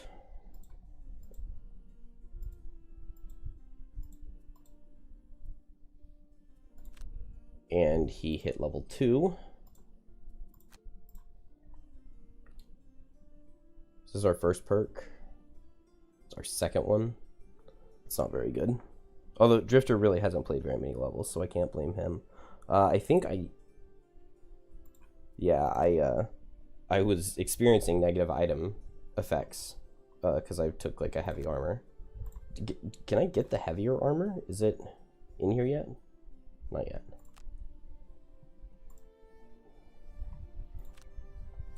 Blink Blade. What did you get? Blink Blade got his perk. Oh yeah, and I could have gotten Drifter 2 perks, but I was too afraid to open the door because it would have given them 2 blesses. -1 for +1. Oh, it's already taken. I wonder if they've fixed this, where the card gets shuffled after crits now. Yeah, I like getting rid of the other -1s first.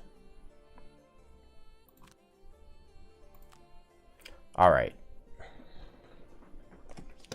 I don't know if I should play another one, because I was definitely not locked in that first room.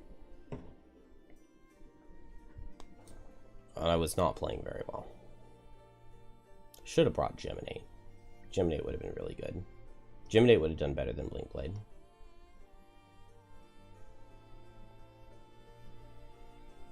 But I just relied on Deathwalker as a crutch, and that worked. I think Deathwalker, I do want to get rid of Eclipse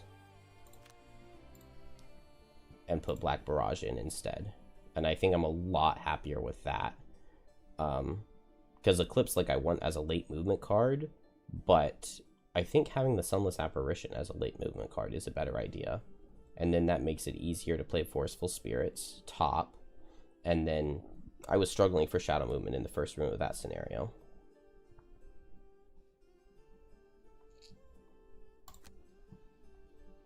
$35 gold on Deathwalker makes me really, really, really want enhancements. Let's go ahead and get the Alchemist.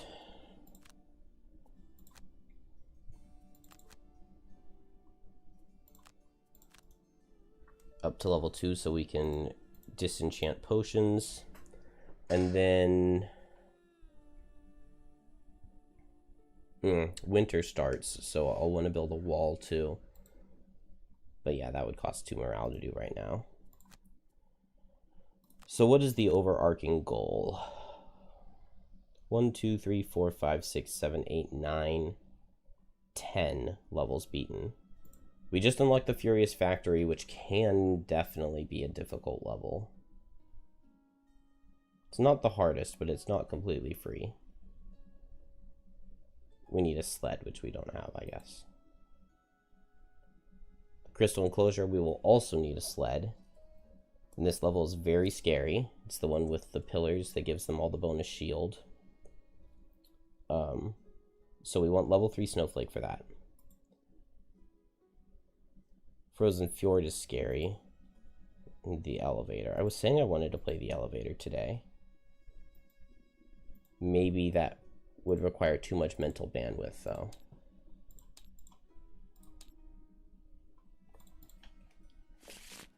I could just go for the Ancient Spire, as that's a relatively easy one. And then Scenario 23 is a good one for Snowflake, given that I want to be leveling Snowflake. Let's take a look at the elevator. And then it's an optional link, so we don't have to go straight into the library immediately after. I really like the library, though. It's a cool level. So elevator, in 2-player, it is normal, and 3 Ruin Machines. 3-player, we would get 4 Ruin Machines, 2 elites, 2 normals, 1 elite cannon, 1 normal cannon, and 4-player, it would be 3 elites, 2 normals. The spawns.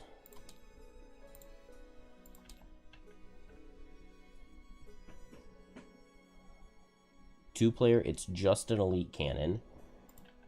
And we're probably at the point where it's going to have to be monster level 5, basically, no matter what we do. So 13, 18 health on blade spinners with 3 and 4 retaliate. 21 health artillery. 15 health ruin machines. Whew. That is spicy. My gut is telling me that I want Deathwalker, Blinkblade, Snowflake. The only problem with that party is that it's not super tanky.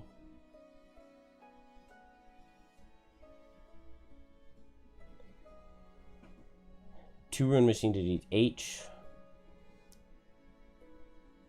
And an Elite at G for 3-player.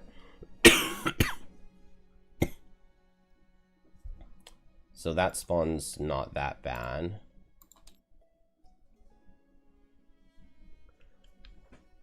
Elite Blade Spinner at B for 3-player.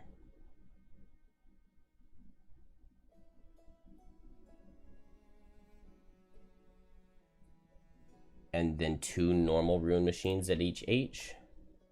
Yeah. This is not a spawn, right? And then the final spawn, Blade Spinner E and F. 1 elite, 1 normal. Okay. 3-player sounds fine. If I do Snowflake, Deathwalker, Blinkblade, what does that look like? Snowflake, Deathwalker, Blinkblade is 2, 2, 2, 4, which gives us 8, which divided by 3 is just under 3, which divided by 2 is just under 1.5, which rounds up to 2. So it would be monster level 5.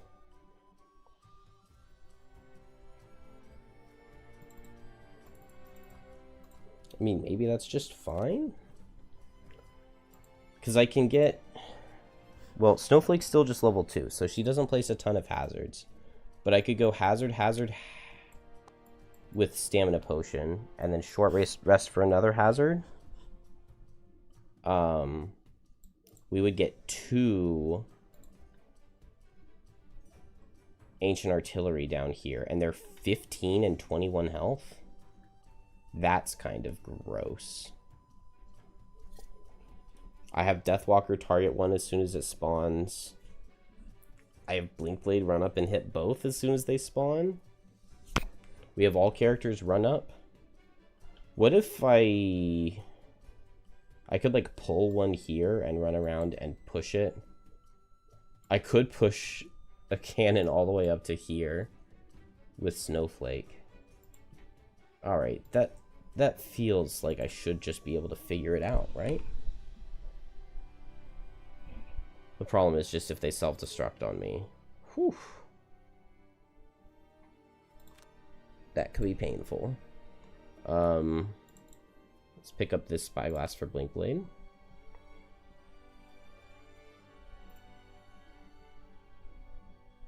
And I could just delay this until I have a little more experience.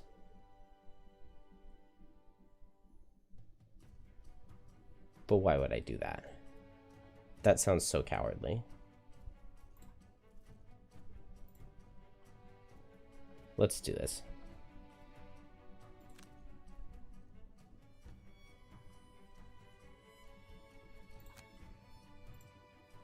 Alright, this is my first time playing this level in this challenge. Just outside Frosthaven, Ooh. right where the road begins to become. Yeah, make an offering for a bless. You drop a few coins in the wooden. Is it just one bless? 2 blesses would have been nice, but I guess I can't be a beggar and a chooser. Kill an enemy with 2 more negative conditions. Kill 5 or more monsters. End at 2 or fewer hit points. Be targeted by attacks for 3 or more monsters. Kill an undamaged monster in a single attack action. Take only long rests. Occupy a door hex. Lose a card to negate suffering 5 or more damage. Never kill an elite. Let's make sure we have... Holy... Do I summon birds in a tempest here? Right before the ancient artillery spawn, I just summoned the birds in a tempest. And it's probably just going to be 2 attack 2s. But maybe that gives me enough burst to kill them. I'm doing it. I am so doing it.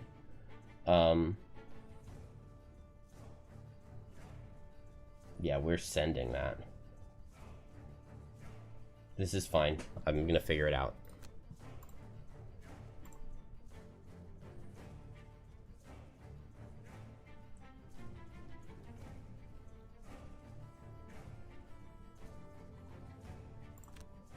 I believe. We're going to go really, really slow for this level. We're going to be looking for the hexes where the rocks and pebbles and everything are going to fall down. Because I always forget about those and then suffer trap damage. Or like, the one time I played this in digital, I always forgot about it and suffered trap damage. Multiple times. Alright, we got those blesses. These rune machines are a lot uglier than I wanted them to be. Okay, if it's self-destruct on turn 1, that's really, really awful. What can I even do about that if it is self-destruct on turn 1? I've got dancing slippers on Snowflake to dodge one. Traps will be 7 damage at this level, so that basically just kills either Deathwalker or Blink Blade. Do I just have to fan out my characters? Do I just have to burst one? Do I just have to push one away with Snowflake? Like, what can I do?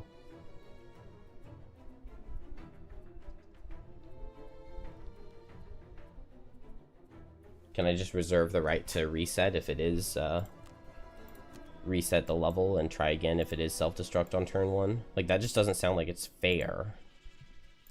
I could experimental adjustment to immobilize these 2, and then I've got this, the dancing slippers for Snowflake, and then so maybe it would just be fine. Maybe it would just be fine.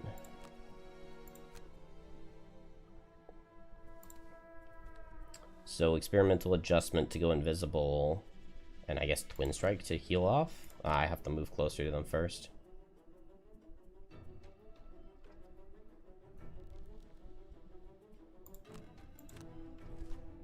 Alright, it's not self-destruct.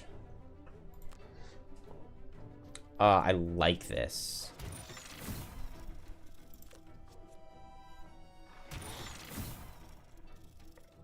I like this a lot for me. What did I play for my bottom? Alright, so Blinkblade's going to suffer too. And now they are all immobilized next turn. Oh, are we at the level where... No, we're not at the level of where elites can't be immobilized. That's so good. That's next level. Elites can't be immobilized. I think I stay here because I'm just going to go fast and attack with Blurry Jab and then run away.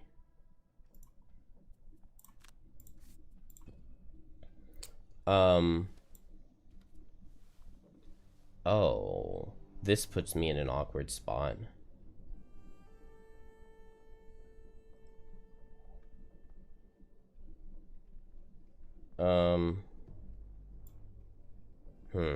Okay. Let's burst this one. Why did I play the owls right now? I really want to save them for like turn 4. Because I really want to summon the owls at the start of the 4th round. So if I summon the owls down here, then we just try to burst this machine down here on turn 2. On turn 3, I will have pulled this guy in, maybe?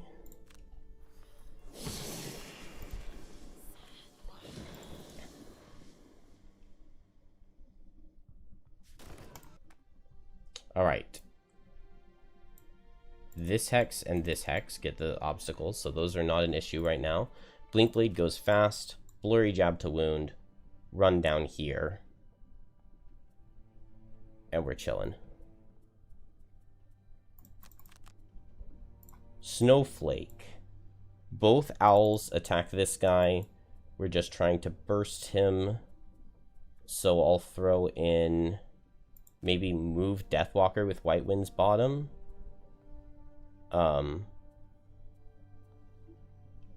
Maybe command attack with Deathwalker into this guy. I mean, he's never dying, though. Attack 2, attack 2. So commanding the attack doesn't make that much sense. Maybe I want to just go ahead and start getting my hazards set. And then here, I just have the one shadow. I could Fluid Knight either of these guys, but maybe... But maybe what? Not going to be low enough for a Dark Fog. Should I Fluid Knight this guy? To just try to kill him? I want to save Fluid Knight, I think. So just hit with Anger of the Dead, and maybe I lose an owl? I don't want to lose an owl, and if it's self-destruct, that's really bad. No attack is not really bad, though. Let's go owl. Oh, let's go birdies. Snowflake doesn't even have a good deck at this point. The only thing she has are the heal ward allies. Just cut back up. Finish Glowing Catacombs. Yeah, the middle room was lucky. I mean, having a Deathwalker there makes it pretty free, I think.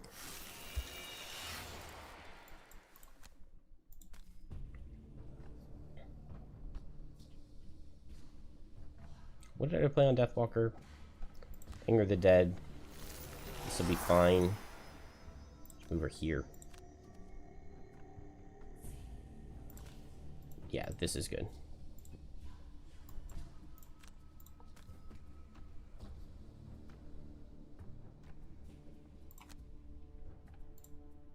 Okay, this guy's marked. And maybe I should have placed the shadow this way. No, I'm fine with having a shadow out here. Blinkblade, all we care about is... I just want their numbers to go down so that they can't self-destruct on me.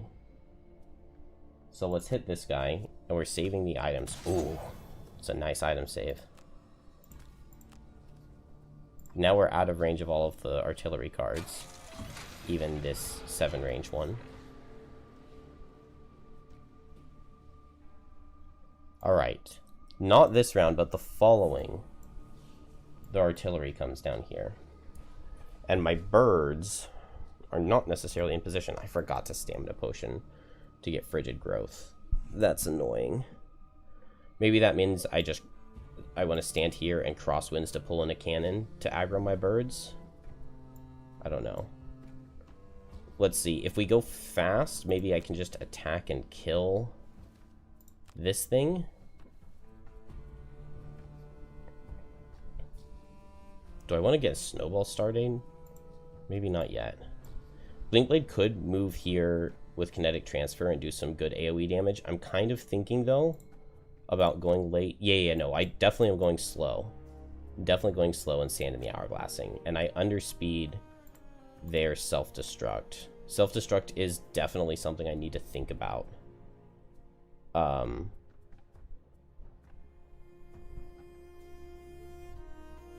And so in that case, I'm just hoping that this guy is dead. I guess I could summon to tank a self-destruct.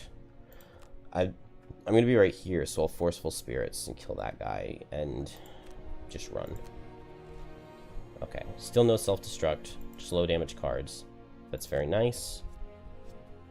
Come on, do it. You know you want to. Okay. Not quite. That's fine, though. I'll just move Deathwalker here and hit this guy. And we get the shadow out. Might have been a little premature on the birds. Heal up Blinkblade. Hit here. And then here.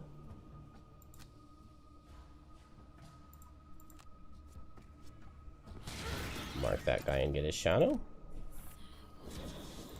And leave this guy marked.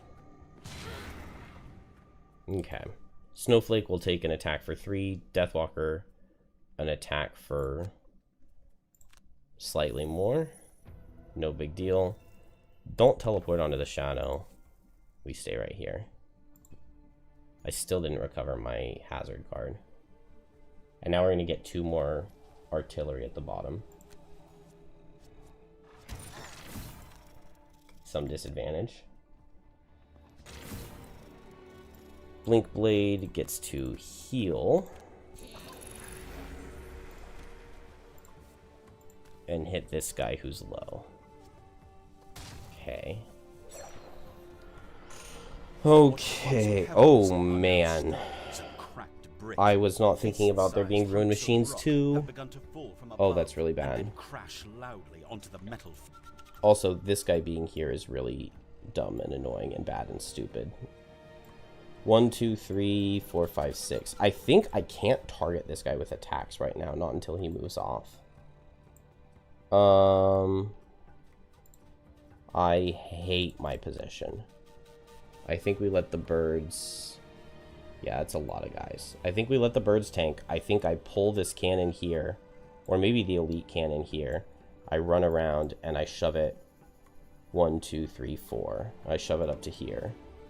And we just run everybody down. We run everybody down and we hit this thing.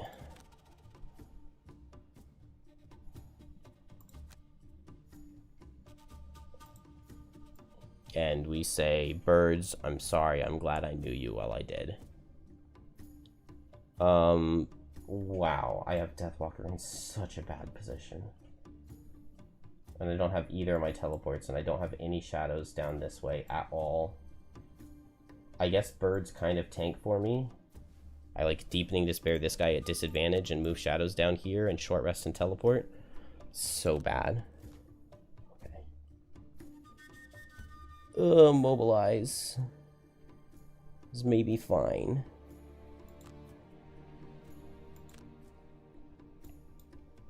Blinkblade runs here.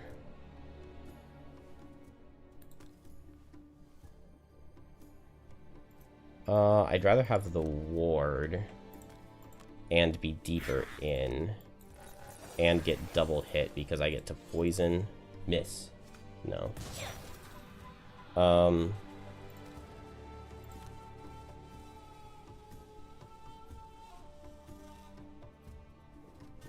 Move 1 on this guy.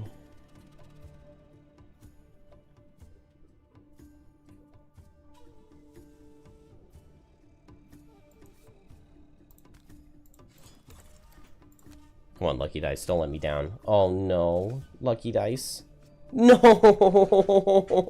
no, no. Oh, the Blessed by itself was going to deal 10 damage if I just didn't Lucky Dice.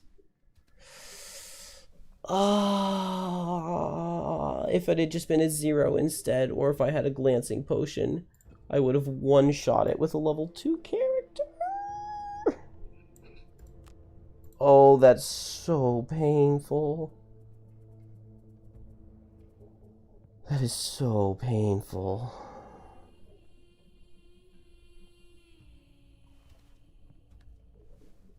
Oh no, Deathwalker gets hit so much. No. 1, 2, 3, 4, 5 triangle. Yeah. Please kill. I mean, everything except miss kills. Okay. Okay.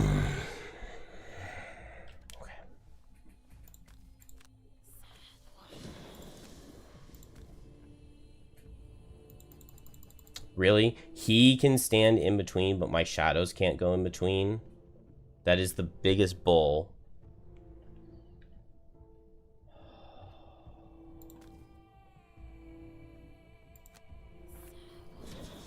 This is really bad.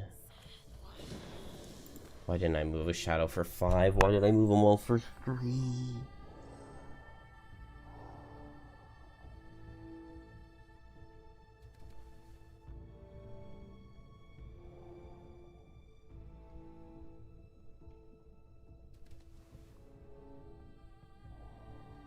I just assumed move shadow for 3 was enough, and it is not enough.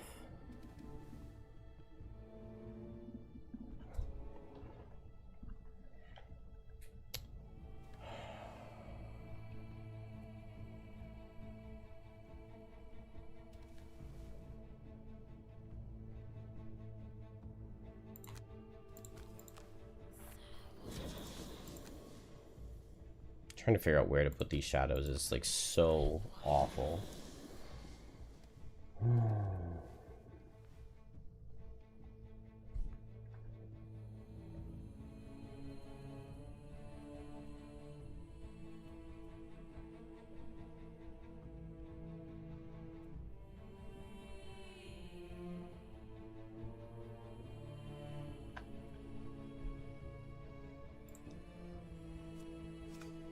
Ward ally. Ward ally. Nope. Okay. So I'm thinking... I played Blinding Vortex and not Crosswinds. Oh my god.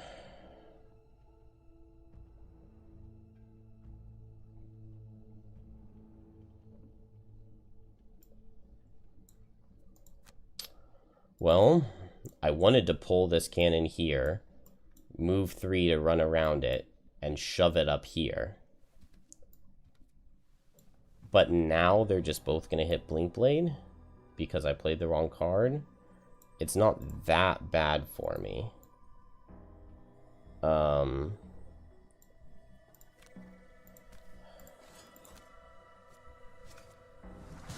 also get this guy away from Deathwalker.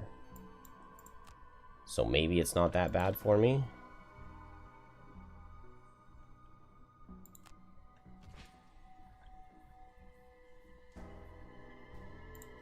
The problem is these cannons have a lot of damage output.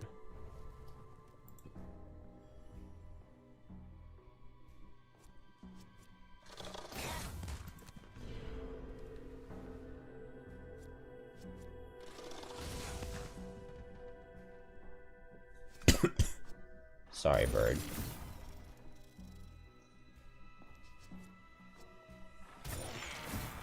Wow, that was a hard hit. -2 still did damage. Alright, I can't teleport Deathwalker away. I don't have Eclipse because I'm an idiot.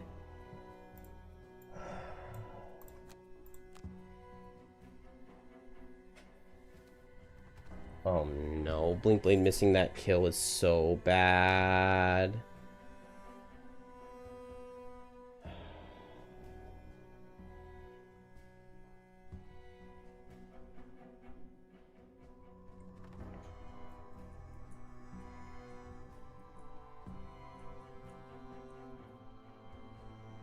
Why do I always get Crosswinds and Blinding Vortex mixed up? It's because their initiative's the same. 31 versus 32.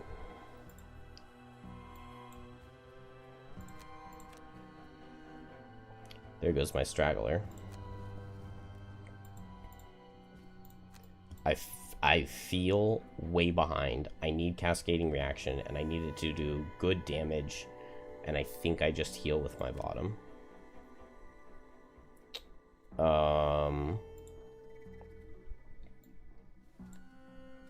I really want a Frigid Growth here, but that just doesn't even help me, does it? I guess I could Snowball and I could Blizzard these guys. I mean, it's a lot of disadvantage. It would be attack for 2, attack for 3, attack for 4. That's just not very good, is it? I just used my Stamina Potion. I could...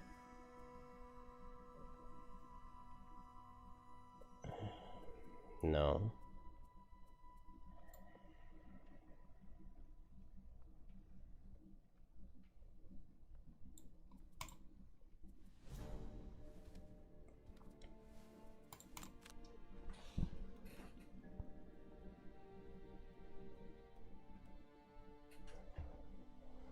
I think Deathwalker is relatively okay here.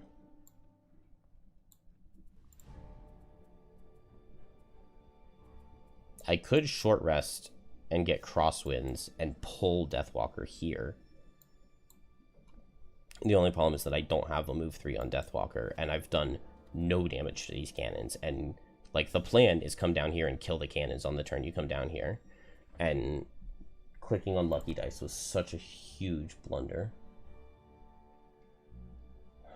This is a really bad card to see. Move 4 on the elites.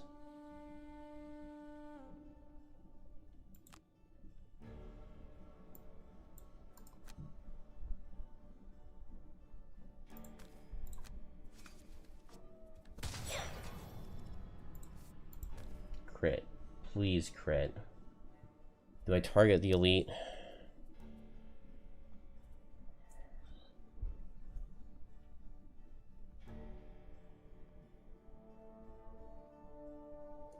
I don't know what to do. I've thrown the level, it feels. Alright, Blinkblade's taking attack for 2. Disadvantage attack for 5. Disadvantage attack for 3.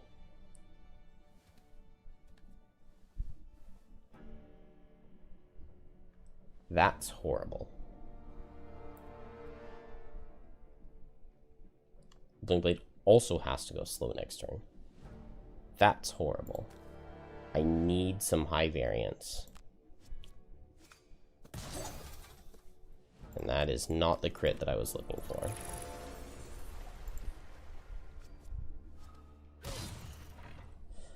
That crit does not help me.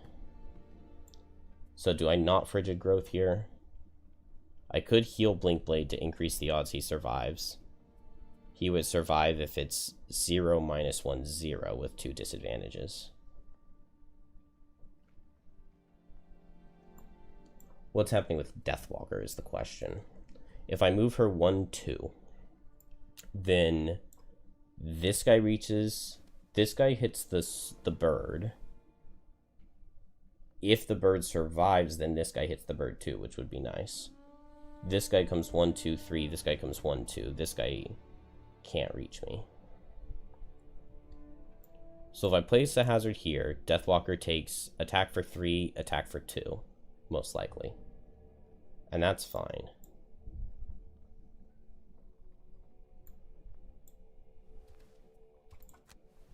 and we let Blinkblade lose a card.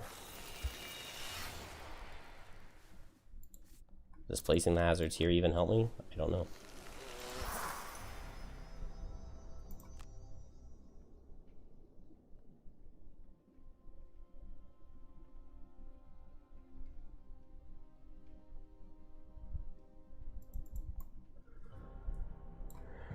I could...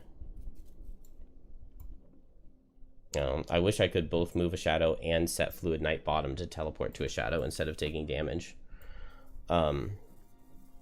It's probably just hit this guy and run down, right? Do I have a singular move 3? I have a lost move 3.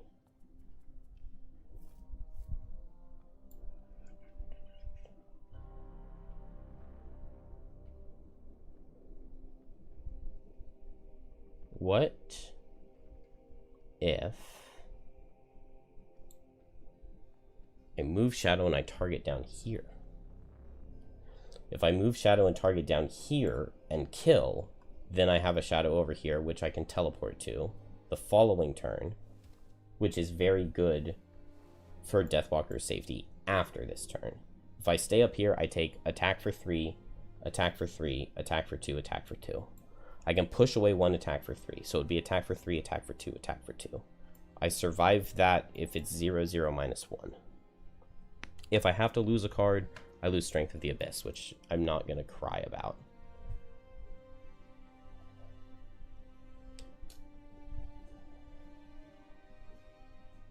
So that's one play. One play, attack down here, send shadow down here. Another play is just attack this guy with Fluid Night and just move 2 down here. Maybe that's better. The only problem is it's way riskier for Blinkblade.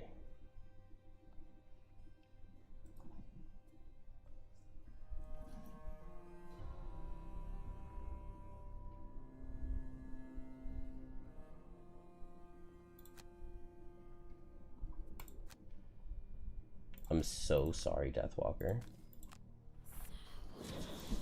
This might be a huge blunder. Then which one of these I target is a huge question.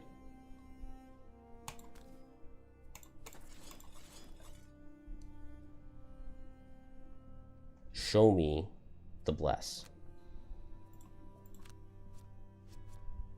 Dang it.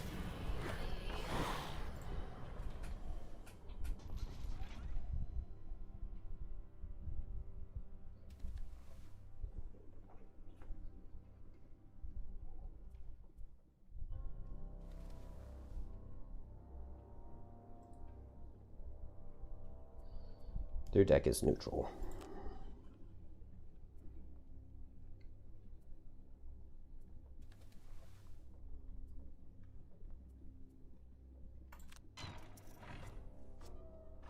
Okay, I take a -1. Birdo takes a +2. I go ahead and use my cloak.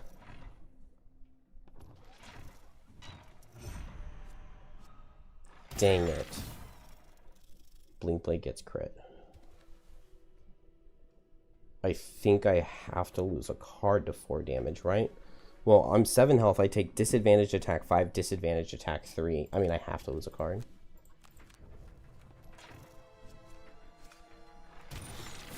She gets hit again, doesn't she?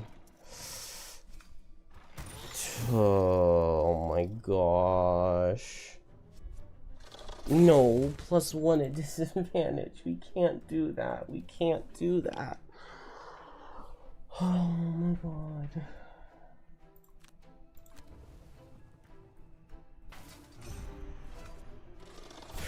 Where's the miss? Where's the miss?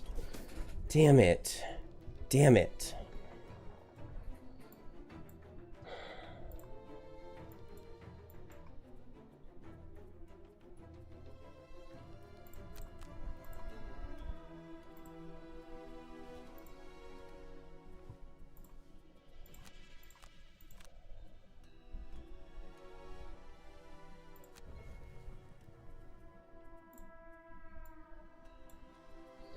Go fast, heal Blinkblade.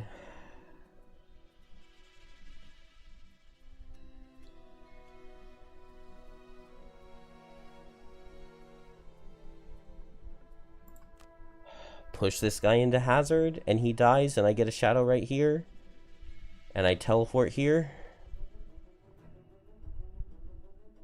But then I'm 1 health teleporting adjacent to cannons, and if the cannon gets its push card, I'm screwed.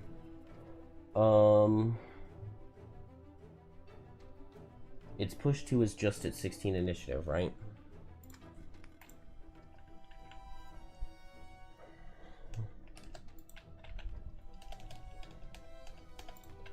I'm playing so badly. Alright, yeah, that's a push 1. It's later. It's at 17 initiative. Okay, the other ones are both push 1. That's what I thought. So if I just go after 17, then Deathwalker never gets pushed into the things. If I'm standing here, the only way they make it through is if they move like 1, 2, 3. Like none of them have enough move to hit. This also means that I need my wide out. That's my top. It means I need to not miss at disadvantage. Just don't miss at disadvantage. If I miss at disadvantage, it's freaking over. Can't lose a different card. Oh, we lose Fluid Knight on the short rest. We lose Fluid Knight. Oh my god. Oh my god.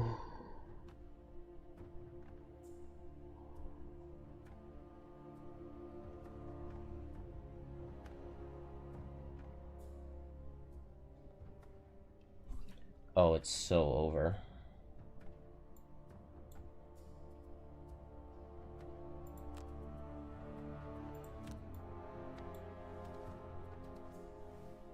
It is so over.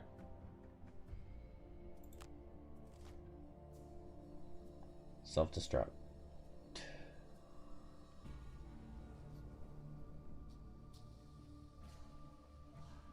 And 17 speed.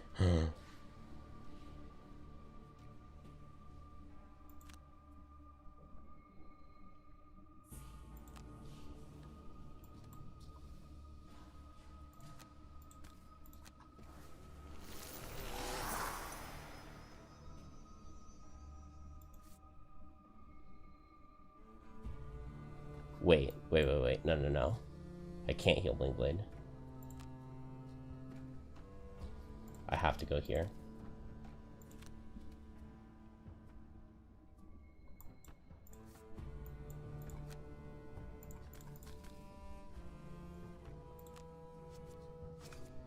I didn't miss. Okay. Crap.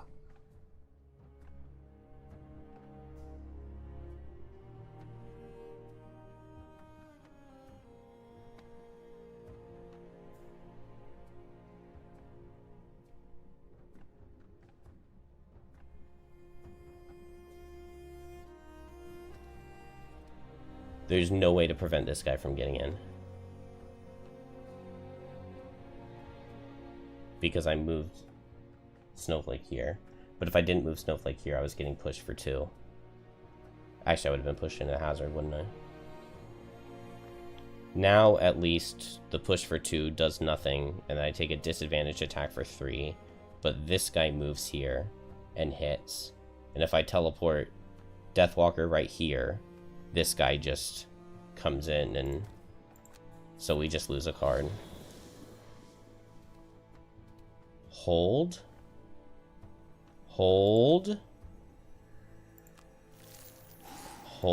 I move this guy here.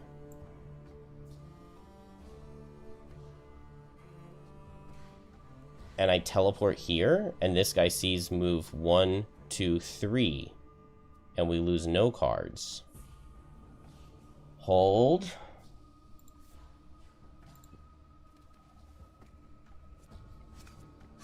Dude, what are these disadvantages? Why do they keep hitting me at disadvantage?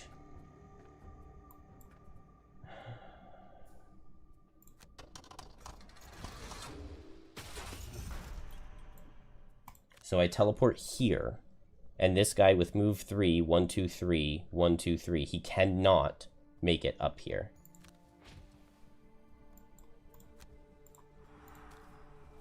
But I don't have Fluid Knight.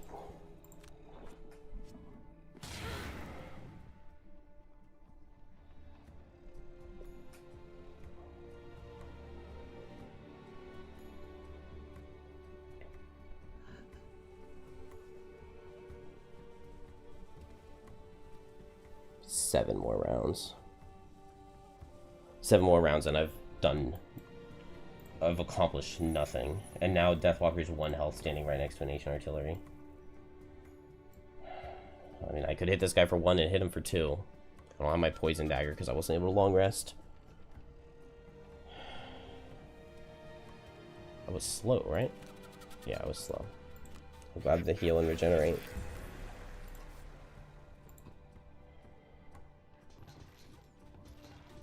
Oh. How did I not see that he just walked straight through? Because that's his ally.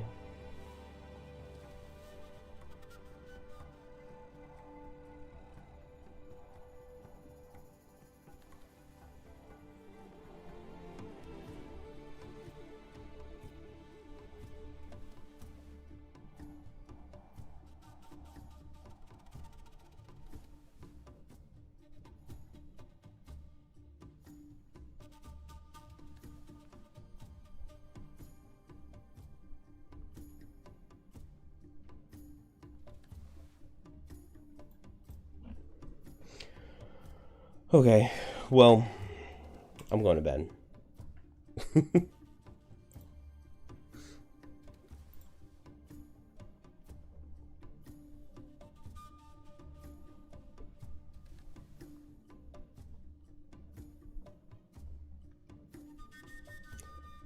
I just I don't even feel that bad. I'm just tired and just playing awfully.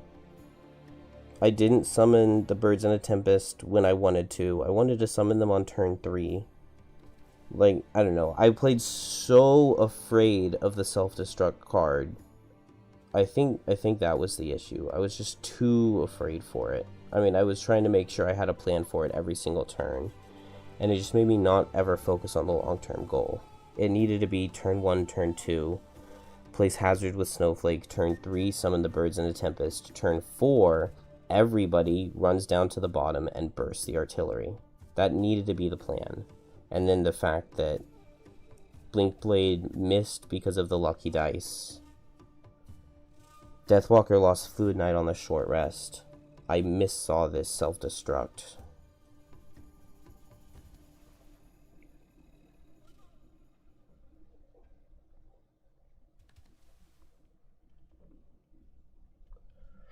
The level is an absolute disaster.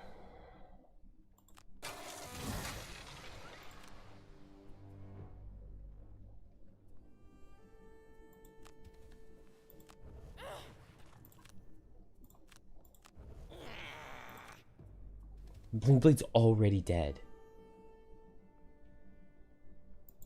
Yeah, Blinkblade lost 3 cards to damage.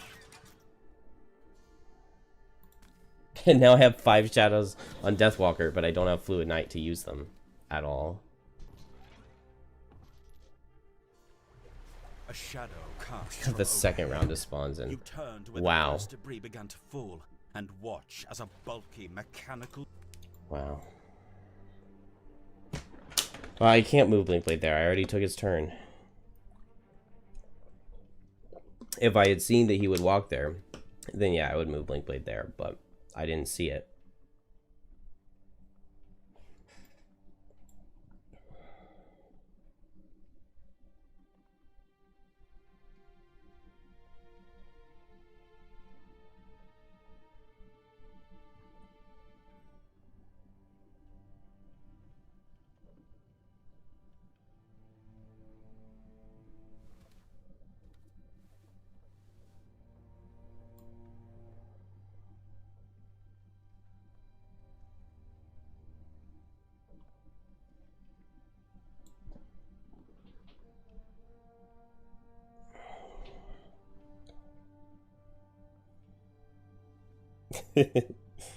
Yeah.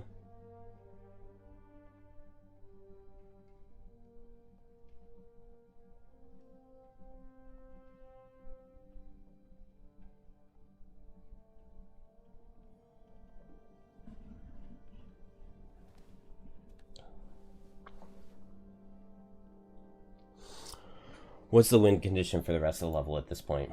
1, 2, 3, 4, 5, 6, 7, 8, 9 ruin machines. So we didn't even get any stand delimiting.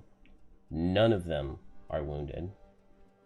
So we simply cannot ever let any of them come down here. If I push this Ancient Artillery away, and I step Snowflake here, and I step Blinkblade here, Ruined Machines can never come up here. Flaming Blade Spinner can't come up here. Ancient Artillery can hit Deathwalker from range and kill her. She doesn't have any items. I do have Fleeting Dusk to get off a potentially really good 5-target hit with Wound. That is really good. I have nothing else going for me because I don't have Fluid Knight. I can go for a Blinding Vortex of some sort. Possibly, potentially, maybe. But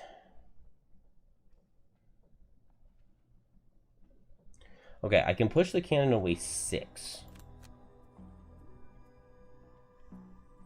Because I can push it 1, 2, and then I can attack it and push it 1, 2, 3, 4. And then it sees 1, 2, 3, 4, 5. So only 2 of its cards would reach.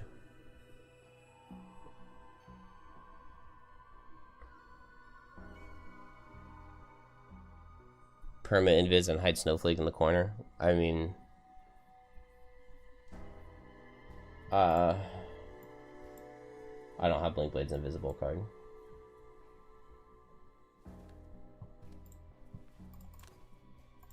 Alright. We hope that it's just a move 1 card here. I move Blinkblade here. I wound the artillery. I hit the artillery with a Strength of the Abyss. And I push it away. And that can theoretically take care of the artillery. But without Fluid Knight, I can never kill the Blade Spinners. Except for Snowflake. I have no health, though, and I don't have Snowball to heal up.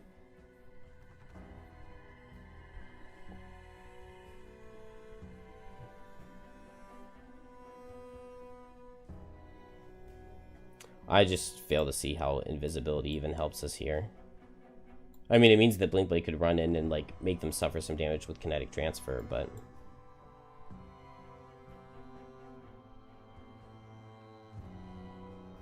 Okay, with this plan, I also can move, push with kinetic transfer, move here with Blurry Jab, move up, and push away.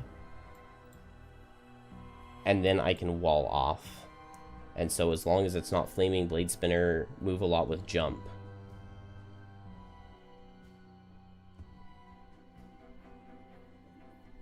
Why does it say this is its current card? Is this what it's going to draw this turn? Can we just... Can I just inspect the monsters and see what card they're going to draw every turn? Only if it's one of their shuffles? Like, what's up with that? What's going on there? I don't know. Yeah? I inspected the monsters and it showed me the card they were drawing. The problem is that, like, staying up here doesn't even help me for very long because this is about to go down. It goes down at round 9, I think.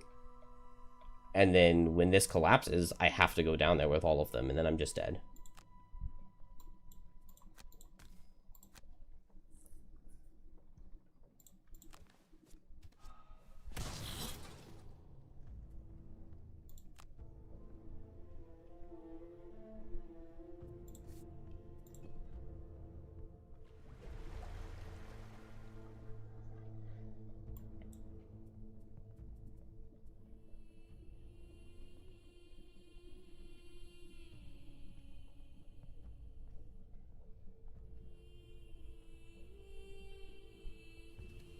What if I let them up here?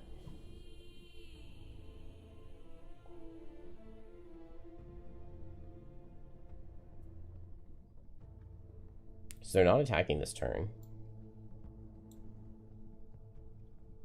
That could kill some of them.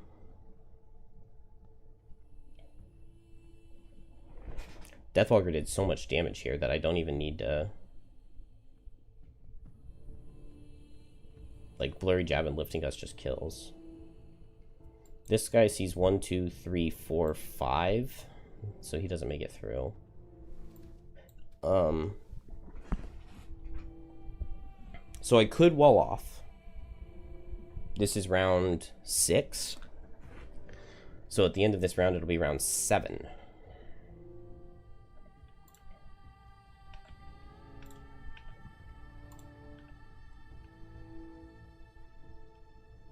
Okay. So yeah, we have the top wave, right? We have the top wave. So we need to kill... We need to kill all of this. We need to find a way to kill all of this. Easy. And...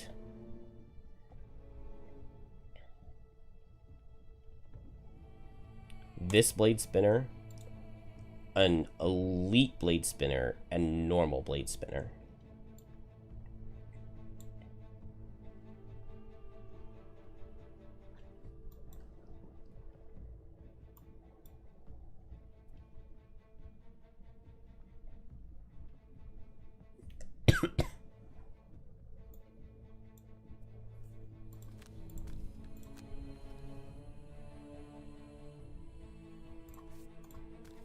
Show me big damage.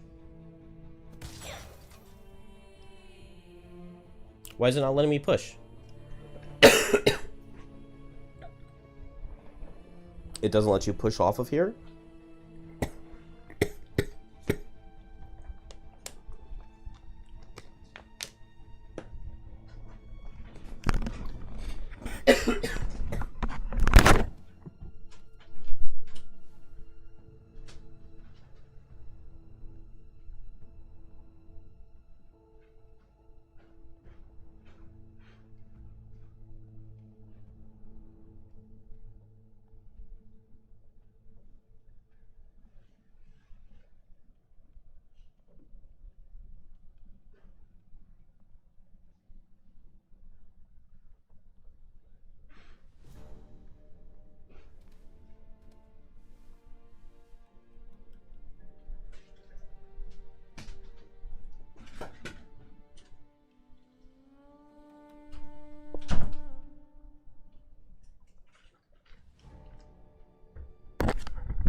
Yeah, I played the push.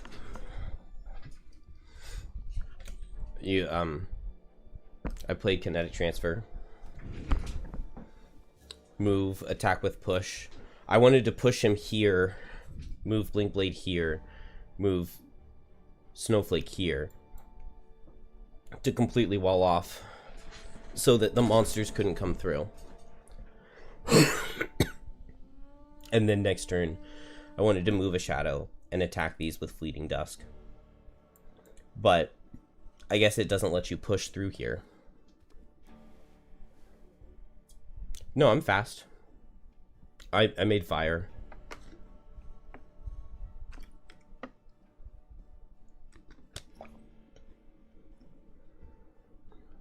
Yeah.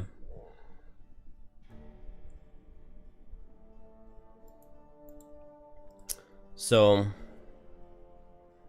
I mean, that part's not my fault. So, I guess I'm fine with undoing that. Because, I mean, I just assumed you would be able to push through, because, like, you should, but... I mean, if we test it, yeah. It just doesn't let you push. Do I get a +1 at disadvantage? No, I don't.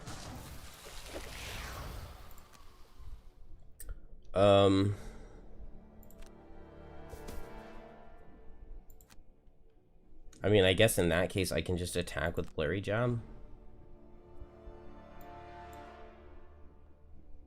Oh, actually, Snowflake just kills with an attack for 2.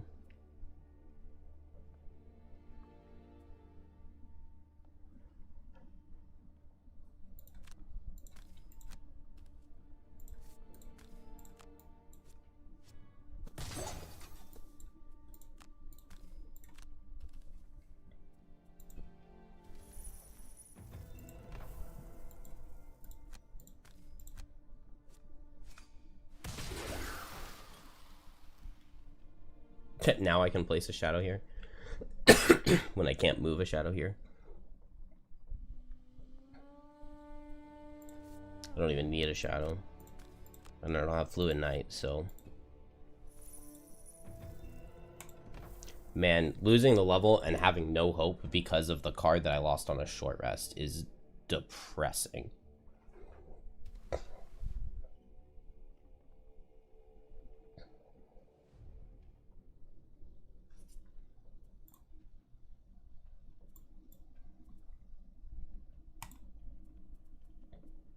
But I simply have no health.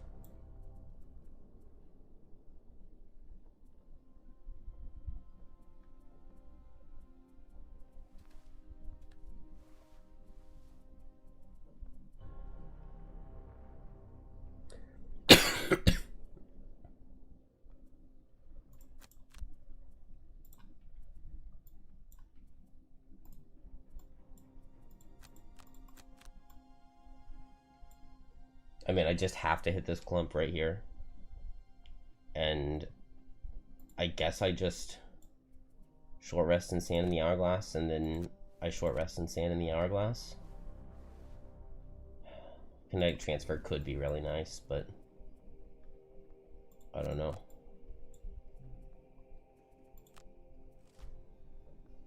Ooh. That's bad. 1, 2, 3, 4. 1, 2. Oh, maybe it's not that bad. It means I can't do what I wanted to do on Snowflake. I wanted to put a hazard here and pull him into it.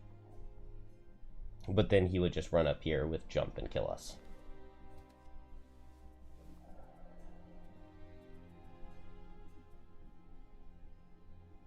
I need these to be in a line so that I can kill. But I just don't see.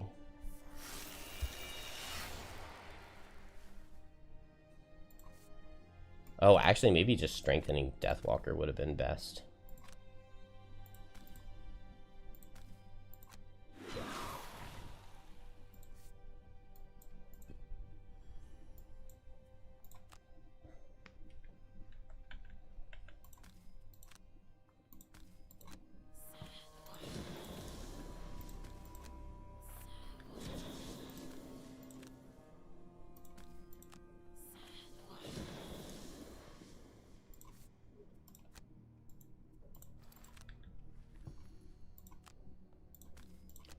Man, if I had recovered Fluid Knight with my short rest, or with my stamina potion before short resting, because not having that feels like it makes such a huge difference.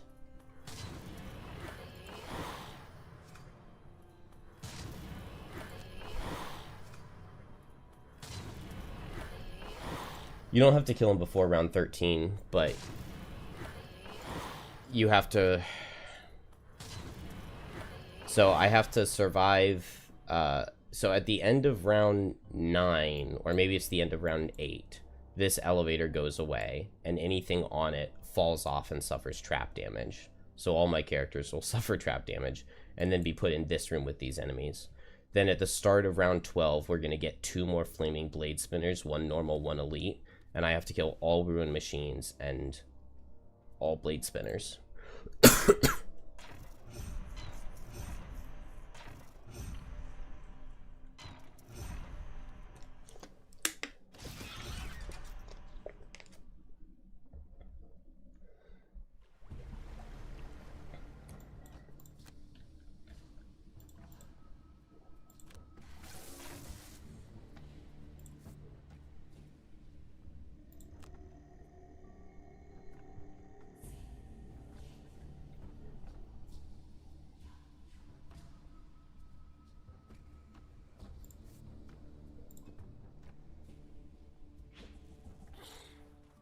Excuse you?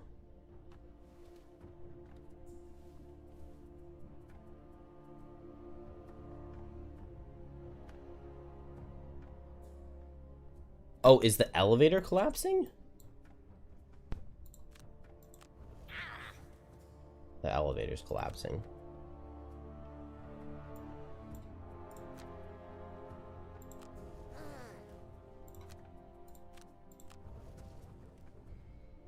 You fight and dodge as best you can. Wait, what? How is this round 9? Pounding out an uneven. This says round 8. Why does this say round 9? Is that because I undid that one turn?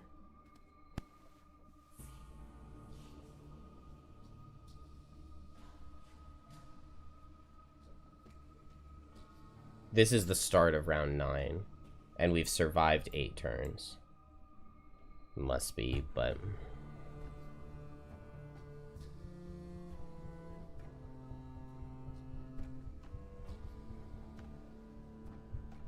No, I didn't go to the wrong side.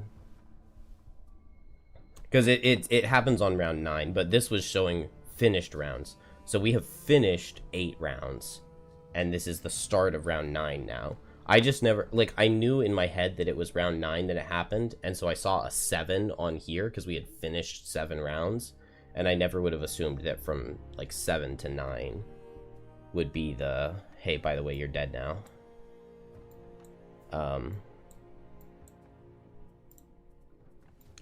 But I'm pretty dead now.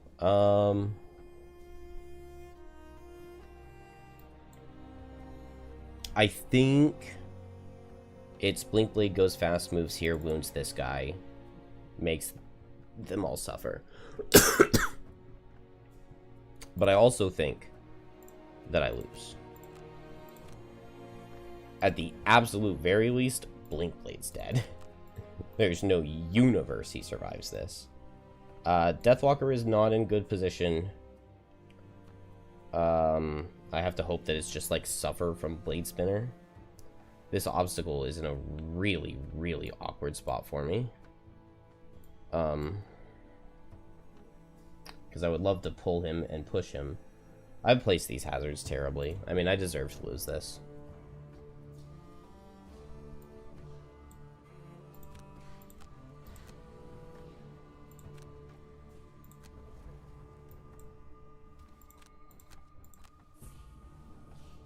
Don't have a choice, have to lose strength to the abyss. I let Deathwatch just take way too much damage. It's just horrible play. Oh, even if it's okay, it has to be shield and retaliate from Blade Spinner is the only thing it can be. Meanwhile, I don't know, I guess I'll pull him towards me.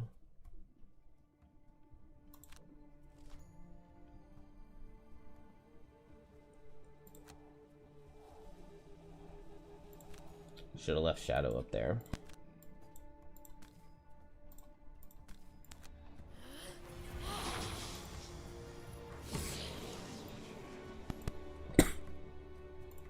Alright, it doesn't matter.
I'm just trying to think of like what I even could have done to have had a chance, and it's just the whole approach to the level was wrong. I was too afraid of Ruin Machine self-destruct, or maybe it wasn't that. It's just that I just didn't make a plan that could play around Ruin Machine self-destruct.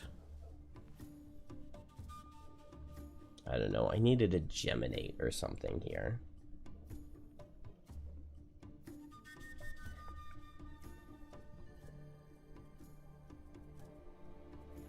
But yeah, too much bad luck. Blink Blade got crit on a really bad turn. Well, I don't know. I don't want to just say that it's luck.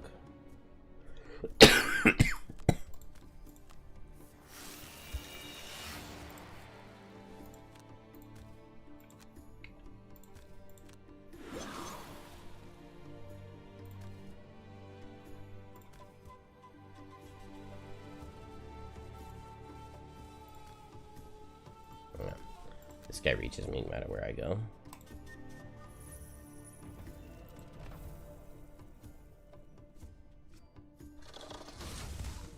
Of course, Blink Blade tanks the miss. There are guards in the second snare for collecting wood.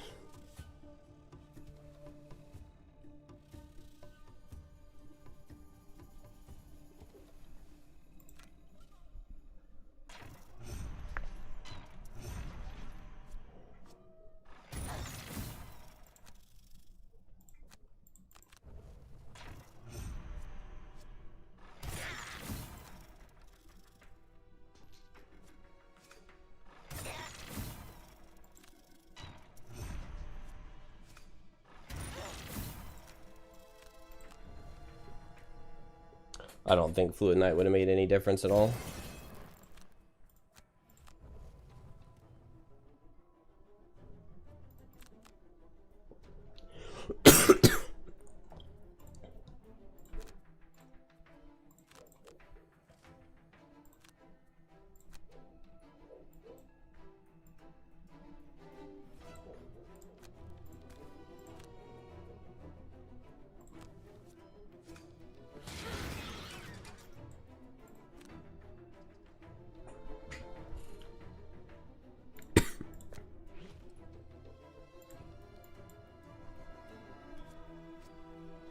Wow, this Blink Blade just keeps getting missed.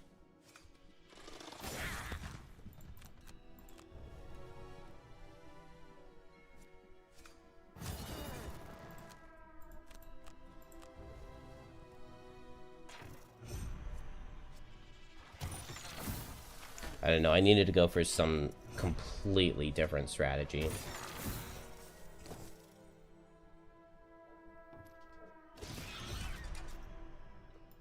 The approach here was just never going to work. He's just gonna get this every turn.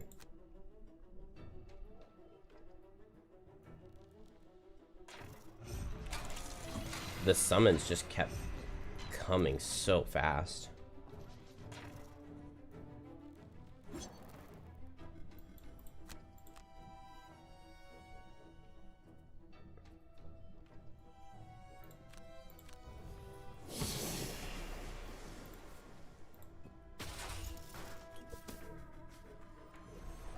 Alright, if Deathwalker can just kill all of these enemies. No big deal, right?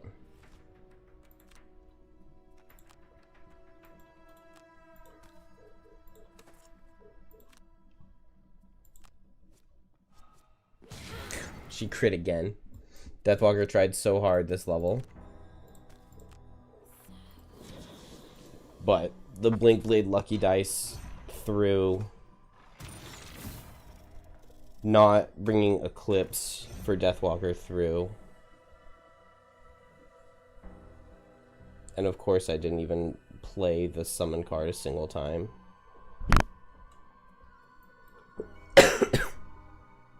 My hazard positioning on Snowflake was a huge throw too.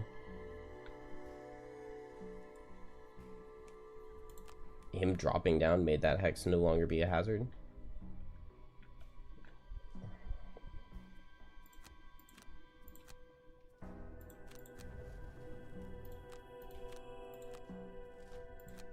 Well, on the bright side, I guess I get to go to sleep.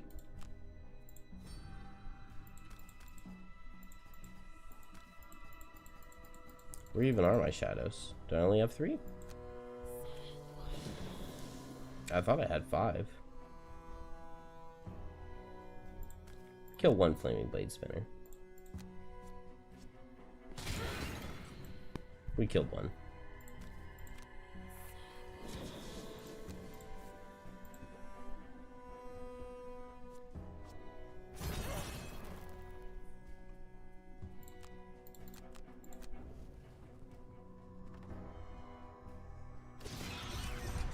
Hey, Zach. Yeah, I love Snowflake. Snowflake is an amazing class. And I'm glad you've been enjoying it. I don't think I said it in the video, but I highly recommend Polar Vortex as the card at level 4. I really like Polar Vortex, which is the other level 3 card.